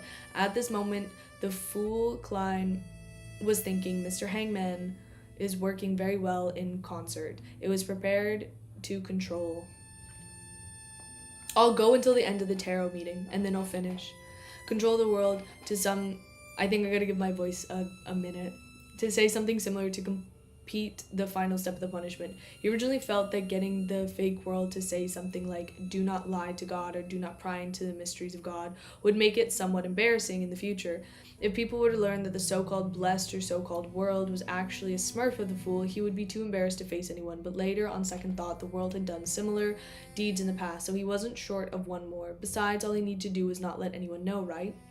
Having overcome his mental barrier, Klein had planned on acting according to his rehearsals, but, to his surprise, reality went better than he expected. The hangman seemed to be shocked to the bone and resulted in the hermit's punishment. As such, he helped him say the sentence, do not pry into the mystery of God, making the effects even more natural and perfect. Yes, the problem of Ma'am Hermit's leak of information regarding the Tarot Club was only briefly tapped on by the fool. He had given the warning via the insinuation behind his words, but she later suffered from prying into the mystery of God. He was truly the fool's intentions. This was the outcome I had wished for the most. This can effectively uphold the fool's image. After all, a god wouldn't be petty with mortals, as it would only tarnish his reputation. Okay, but see, this is what I'm wondering though about it, is like, I'm not saying Klein enjoyed doing that, but I do think Klein enjoyed kind of the effect it had on people, and I still do think that it's because the closer you are to a god, the less like human you become in your morals and in like your statements and stuff. However, the way Ma'am Hermit does things is way too bold. I just realized and confirmed today that she has pried into the mysteries of the fool more than once. Although it wasn't for any vile motives, it was something worth punishing her for. My previous reactions must have made her believe that I had acquisited her observations, so she made it a habit. In the end, she ended up falling headfirst into my expectations.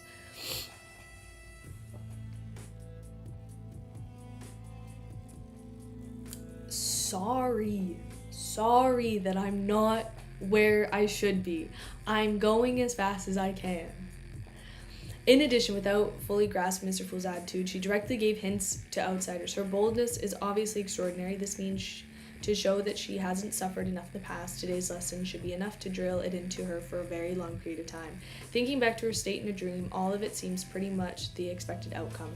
Sparring the rod spoils the child. I also managed to put Mr. Hangman as well as the other members in check today as a result. Klein silently muttered to himself in amusement, surveyed the area, and said calmly, that shall be all. Upon hearing that, the hermit Catlia, whose spirit body had just recovered, felt relieved. She felt intense fatigue and joy surged through her body. All she wanted was a reclining chair for her to rest for a while. The first time is a warning, but the second time wouldn't be a nice outcome. The Pirate Admiral sighed silently, warning herself not to try her cheap tricks any further, or believe that her hints could fool Mr. Fool. She also attempted to pry into his secrets. The pain she received was in no way weaker than the torment of having knowledge injected into her by the hidden sage. Therefore, she believed without a doubt that Mr. Fool was essentially a god, a true god, an unfathomable god whose mysteries couldn't be pried into. Thankfully, Her Majesty now knows where she can exchange the answers she had been desperately looking for all this while. I don't need to hint on her or tip her off in the future. Catlia turned her body to the side again, trembling as she looked at the end of the long bronze table. This time, she only dared to look at the end of the table or the armrest. The dark purple hue in her eyes had also turned faint. Amidst silence, with sincerity, she said, I'll remember your leniency in sparing me. In the grey fog, the fool Klein nodded gently without repeating his previous words. After the moment of waiting, the magician Forrest straightened her back, looked around, and spoke before Justice Audrey. Anyone interested in an assassination mission. The target is an important member of a cult. Not like you're not in a cult right now. Gratefully for the favors of teaching, Dorian Gray had given her, Forrest had been recently hoping to do something for him. After some consideration, she placed her sights on the Aurora Order Oracle, who had dealt immense damage to her teacher's family. Louis Veen, who could be a scribe or traveler. She didn't let Leymano's travels get to her head to the point of believing that she could kill an experienced Sequence 6 or Sequence 5 beyond her who was good at escaping. The reason why she had such considerations was that she believed that the secret organization known as the Terror Club, which was backing her, would provide her with unimaginable support. Ma'am Hermit and Mr. World both appeared to have the means to fight Louis Veen, with any of them taking action and with me using Leymano's travels to help. It's not impossible for us to succeed. Ford began formulating most ideal situation. She's in the best cult. I would join this cult. Absolutely. Ma'am Hermit and Mr. World both appeared to have the means to fight Louis Veen, with any of them taking action using Leonardo's travel for it to be informed. Of course, she knew that her current savings weren't enough to kill a powerful beyonder like Louis. After all, with her 830 pounds, she probably broke bitch. She probably couldn't even buy a single hand of his. She knew very well that back then that Miss Audrey had spent more than 10,000 pounds to kill the Intis ambassador, Sequence 6 conspirer. The cost of assassinating Louis, who was a similar sequence or even higher, was obvious. Force planned on agreeing to the series of requests that the executioner the mission would have, helping the executioner complete matters they found inconvenient due to themselves in order to pay off the cost of the mission.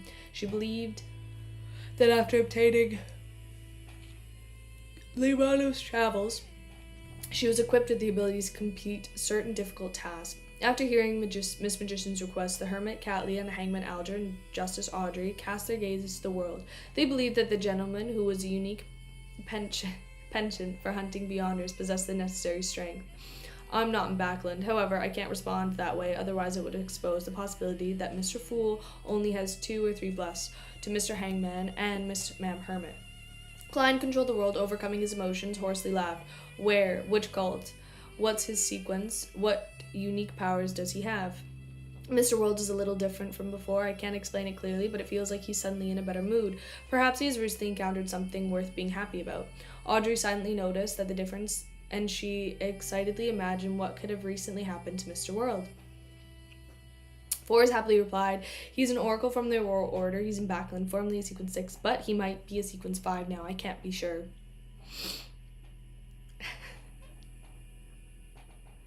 We don't need to worry about how many pounds I got. We're talking about how many pounds Forrest got. And she doesn't have much. So, that's all I'm saying. He can record the Beyonder powers and the others have used them. He's good at escaping any form of entrapment, and it's difficult to surround him. Perhaps he might be able to travel through the spirit world. The target is an oracle from the Aurora Order, a Sequence 6 or 5 with powers seemingly from the apprentice pathway. Indeed, Miss Magician doesn't appear as simple. David, stop. You're my lawyer. What are you doing? You're not supposed to be doing this.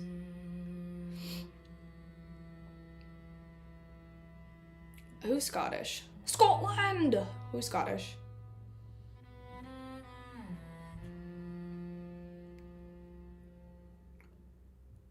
It just so happened to be in my room, Cammy.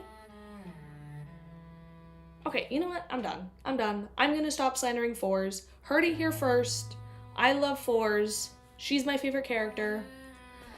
As for which oracle he was, she wasn't sure because the only one who knew were Mr. Z and Ma'am D. Meanwhile, Klein also quickly evaluated the situation. Don't clip it. An oracle from the Aurora Order that makes it impossible for him to be innocent. Rather, he's a madman who destroyed lives. Killing him doesn't make me feel guilty. It's not like I haven't defended the Aurora Order more than once or twice.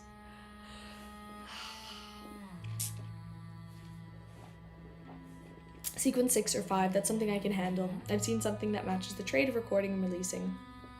Beyond her powers, as described by Miss Magician. Mr. A had used it before, but it might not really be it. To me, it doesn't matter if he's good at escaping or traveling through the spirit world. As long as I'm close to the Oracle and successfully control his spirit body threads, there will be nowhere for him to run.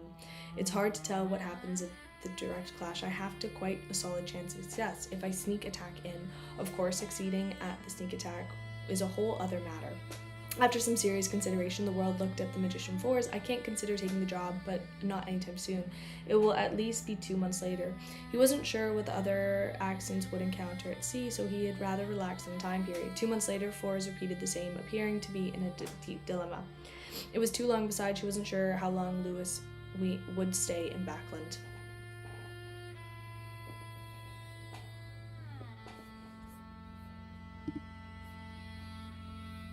Oh, dude, you don't even know the story we're reading?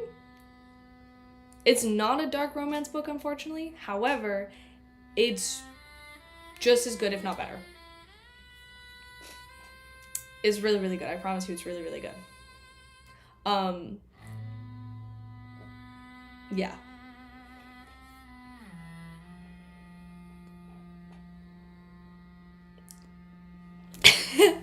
Bunny, you might get flamed in the chat because I'm like almost done volume 3, so you're missing a lot.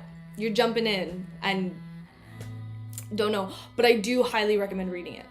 As someone who probably has a lot of the same interests as you, I really like this book. It's very long, however, it's really, really good. David, why aren't people here for me, okay? You know? Some people just like me, David. I know that's shocking to you guys, but I actually am well liked. I might have good qualities.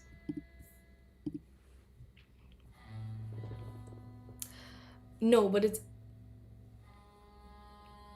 I'll investigate. Forrest answered frankly. Why don't you get the world to do it after you investigation. Thank you, Stan. You're right. Everybody's here for me. I'm pretty great when I'm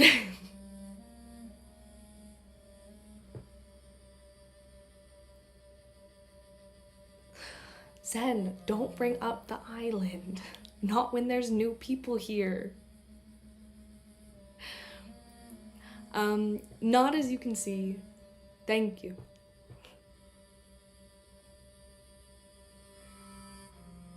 This will probably be the last chapter I read, so that's it.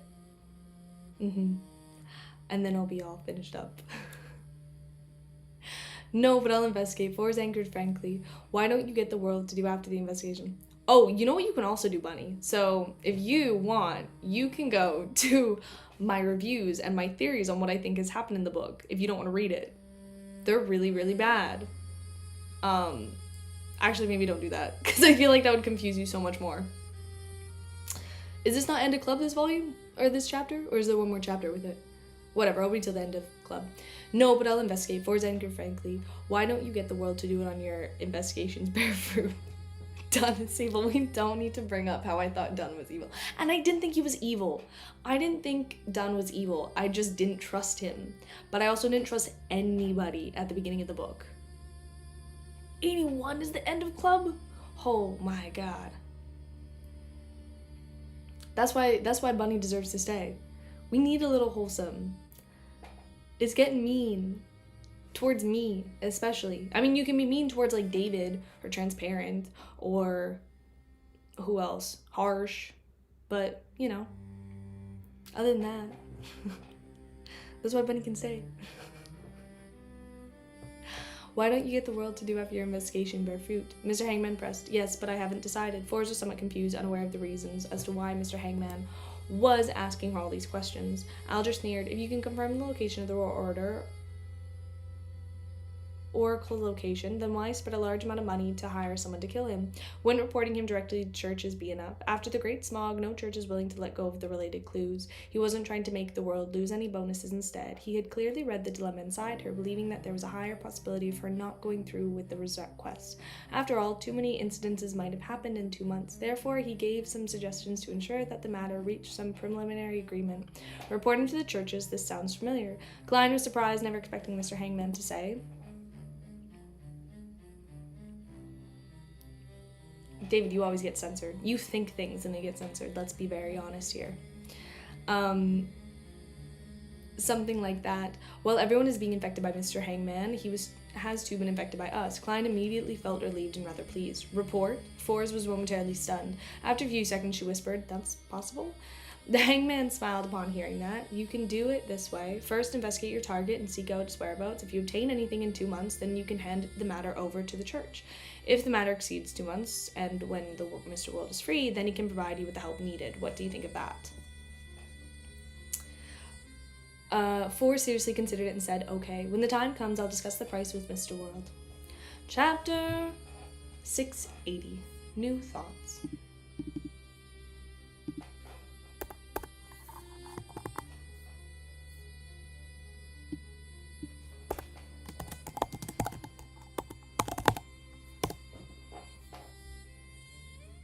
Is that centered? That is centered. After receiving Mr. World's consenting nod and confirming that the matter regarding Lewis Fours, thought for a moment and continued, Does anyone have a meteorite crystal or the crystallized blood of a lava squid or any information about them? These are the main ingredients in the astrologer potion formula. Fours originally planned on counting her requests, hoping that Mr. Moon was also in Backland, could help find Lewis, but after some consideration, she decided to first do it herself. After confirming that there wasn't any solutions or clues, she would then request the Tarot Club for help.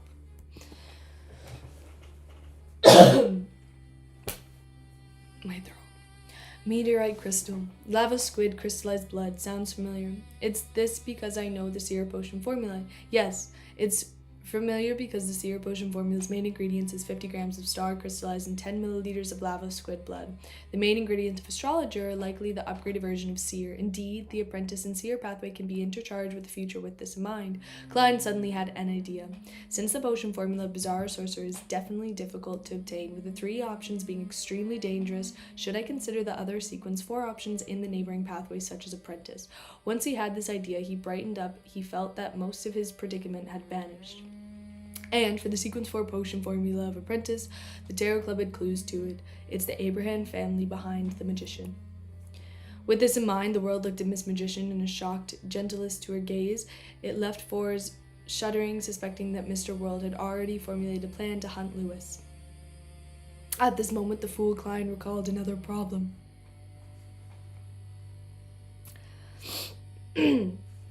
According to Dunn's and Daly's theories, the first 5 sequences of the seer pathway didn't present any obvious progression. Each of them presented a beyond her power of one aspect. Then, at a crucial point of sequence 4, the 5... Shut up! Once we get to sequence 4, we get to figure out what's at the top of the stairs. I just realized that. The 5 of them would converge and clench like a fist, presenting a qualitative change. Back when Captain and Ma'am Dally made this theory, they only knew bits of information regarding seer, clown, and magician.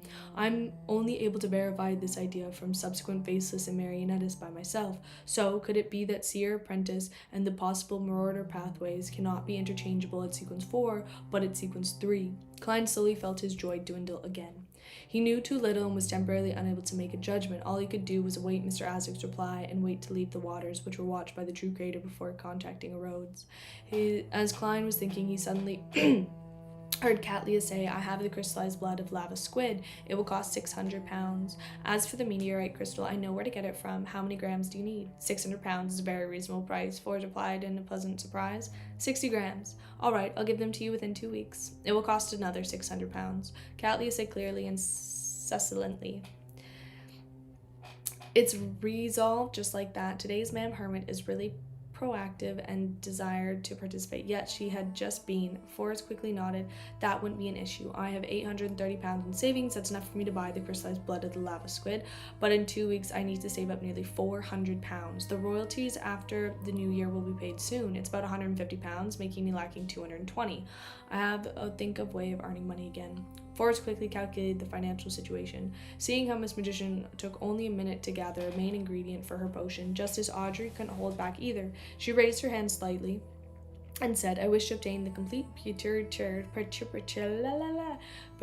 gland of an adolescent mind dragon, but if it's not possible, 60 milliliters of black hunting giant lizard spinal fluid and 1 fruit of illusory chime tree. This was the main ingredient of the hypnotist potion. If she obtained the complete pituitary gland and the adolescent mind dragon, then she was in no need for any other corresponding ingredients. Just as Audrey said that, she heard Ma'am Hermit reply, since the 50 epoch of mind dragons have nearly gone extinct and are hard to find, I had the means to obtain the spinal fluid of the black hunting giant lizard, but it will also take 2 to 3 weeks to price range from 1,500 to 2,000 pounds, as I'm not one who decides it. I can help you keep looking for the fruit of illusory chime tree, but I cannot guarantee anything. What great efficiency. After Ma'am Hermit was punished, her sense of belonging towards the Tarot Club has appeared to increase. Yeah, probably because she was scared shitless. Probably because she was absolutely terrified and she's like, okay, cool, I better lock the fuck in. She's more active and admirable. Audrey was momentarily speechless. After a few seconds of silence, she burrowed slightly and said, no problem. Alger, who had been watching by the side, suddenly felt that he developed wasn't going to be expected. Having been punished by Mr. Fool, the hermit changed her style, being mostly an observer. She began to involve herself in every matter that she could involve herself in during the tarot gathering, and with the strength, background, resources, and channels of a pirate animal, she immediately produced intense and blooding light. This blinding light Alger so much that he could hardly open his eyes. He had a strong feeling that he was at risk. At that moment, he wished for Ma'am Hermit to return to her former state. Klein also felt surprised but what he heard and saw. I thought Ma'am Hermit would be silent for some time, feeling an aversion to the Tarot Club for some time, but in the end, is she the type that needs to be beaten in order to be obedient? Could have used a different wording, but I do pick up what you're putting down there. Yes, sparring the rod spoils the child. Queen Mystic must have spared the rod too much. The way Queen Mystic does things isn't much to speak of either. The Emperor's also spared the rod. As he lampooned, Klein controlled the world, making himself controlled the world, making him survey the air before chuckling. Does someone of you have the potion formula of Seer Pathway Sequence 4, or have any clues regarding it? Sequence 4, Mr. World is beginning to advance towards the realm of a demigod. Audrey was surprised. She originally imagined that she was advancing sufficiently fast, and she felt a little proud about that, but now she suddenly realized that she was falling behind. Mr. World is instantly becoming really lofty. Fours was similarly surprised. Although she felt the silent, reserved, and antisocial Mr. World had powerful beyond her, she believed that he was still far from a demigod from a Sequence 4. But to her surprise, he was already seeking the purchase of a Sequence 4 potion formula. As expected of Mr. Fool's blessed, Alger sighed. Likewise. Yeah, come join. It's awesome. It's so fun. Just make sure that if you join, that we're slandering David, Transparent, Harsh, and Bullseye. Yeah. After a few weeks, Catlia said, I need to drop a blood from a mystical creature, regardless of that kind, in the palace held up, and maybe like a few others. I'll give you a list, you know? There's also like Unknown. Zen sometimes stops in. Sal's really, he's starting to do a lot. Yeah, sometimes Cammy, but he's been good lately. Don't worry, Unknown, I mentioned you.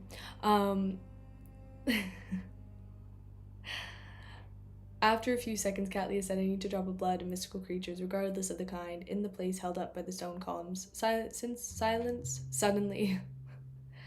What didn't you do? To be totally honest, what didn't you do? Pathway to Sequence 4. Klein, who believed that he could obtain clues from the City of Silver or the Sanguine, could only helplessly retract the world's gaze. After a few seconds, Catlia said, I need a drop of blood from a mystical creature, regardless of the kind, in the palace held up by stone columns. Unknown is the instigator. Silence suddenly became a main symptom. Even the world didn't know the exact concept of the mystical creature was. Klein didn't expose Stan, that's not news, babes. Like he been saying that. Not actually though. But like, you know. Klein didn't expose.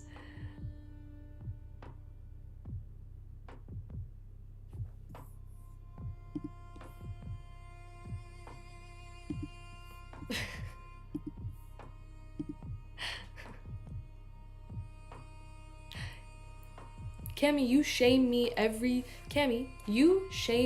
every day of my life for things that I don't actually say. How does it feel?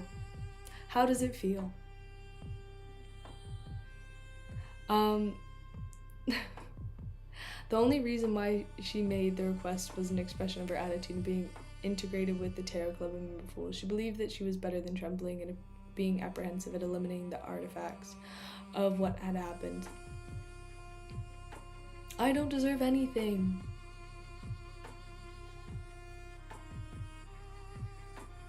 A brief pause. Derek was about to say something.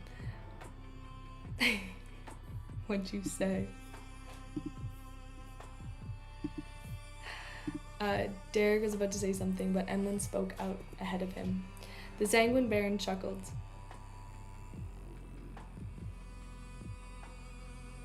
No, because here's the thing, Cammy is a bit fruity, and that's okay. Like, we all know that croissant loving little Frenchman is a little fruity, you know?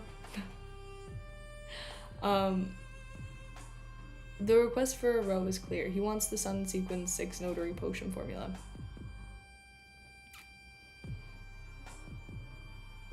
And Mr. Hangman wishes to obtain the Ocean Songster. Upon hearing this, Klein suddenly felt a little guilt-ridden and was first obtained creeping hunger. He had wished to quickly release the Priest of Light and obtain the Sequence 6 or Sequence 5 potion formulas of the Sun Pathway, so as to sell it to Little Sun, yet he hadn't completed this in a while. I'll walk around Toss Carter.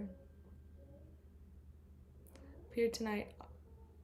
I'll find the pirate with beyond powers who deserves to die and some gang leader and settle the emergency regardless of which sequence they are, or I can directly release the Priest of Light. Klein made the world deliberately before saying, I'll provide you with a notary potion formula in 3 days. Upon saying this, he looked at Little Sun. You can consider them items for exchanging for others. All right, Mr. World, Derek replied in glee. As for the Ocean Songster potion formula, which was the Hangman's needed, everyone didn't have any clues. Emlyn cleared his throat and said, my request is different from the last one. I hope that you can help me find the believers of the primordial moon. Every effective clue will be rewarded with £100. A direct confirmation will be £500. He looked at Mr. Fool, made the request after obtaining his approval.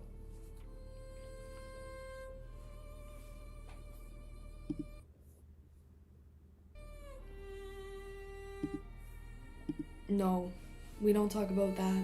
No. I hope that you can help find me and believe the primordial moon. Every effective clue will be rewarded with £100. He looked at Mr. Fool and made a request after obtaining his approval.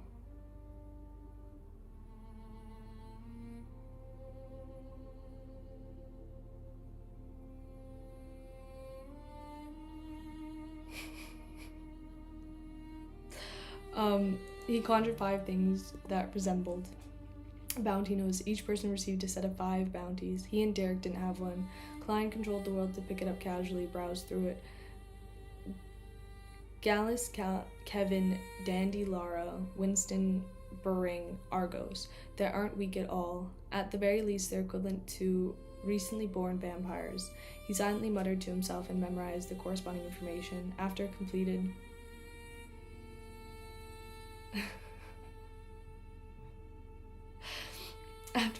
the matter, Emlyn felt more confident about winning the competition. He leaned back casually and waited for the other members to issue requests. This time, no one spoke again. Upon seeing this, the fool Klein chuckled. Continue your free exchange. Instantly, Audrey, Alger, Catley, and company cast their eyes at Derek. They remembered that the The little son had previously mentioned that there would have arrangements to join an exploration mission and involve the periphery of the giant king's court. Chapter 681. I'm gonna have to stop here. My throat is killing me, and I don't think I can talk anymore. So I'm probably gonna finish here, and then we'll just pick up tomorrow where I left off and go from there. But we got through like a good chunk of chapters, I think, you know? So other than that, I'm all done. Thanks so much for coming. I'm gonna see you guys tomorrow, and we're just gonna be back for regular scheduled programming.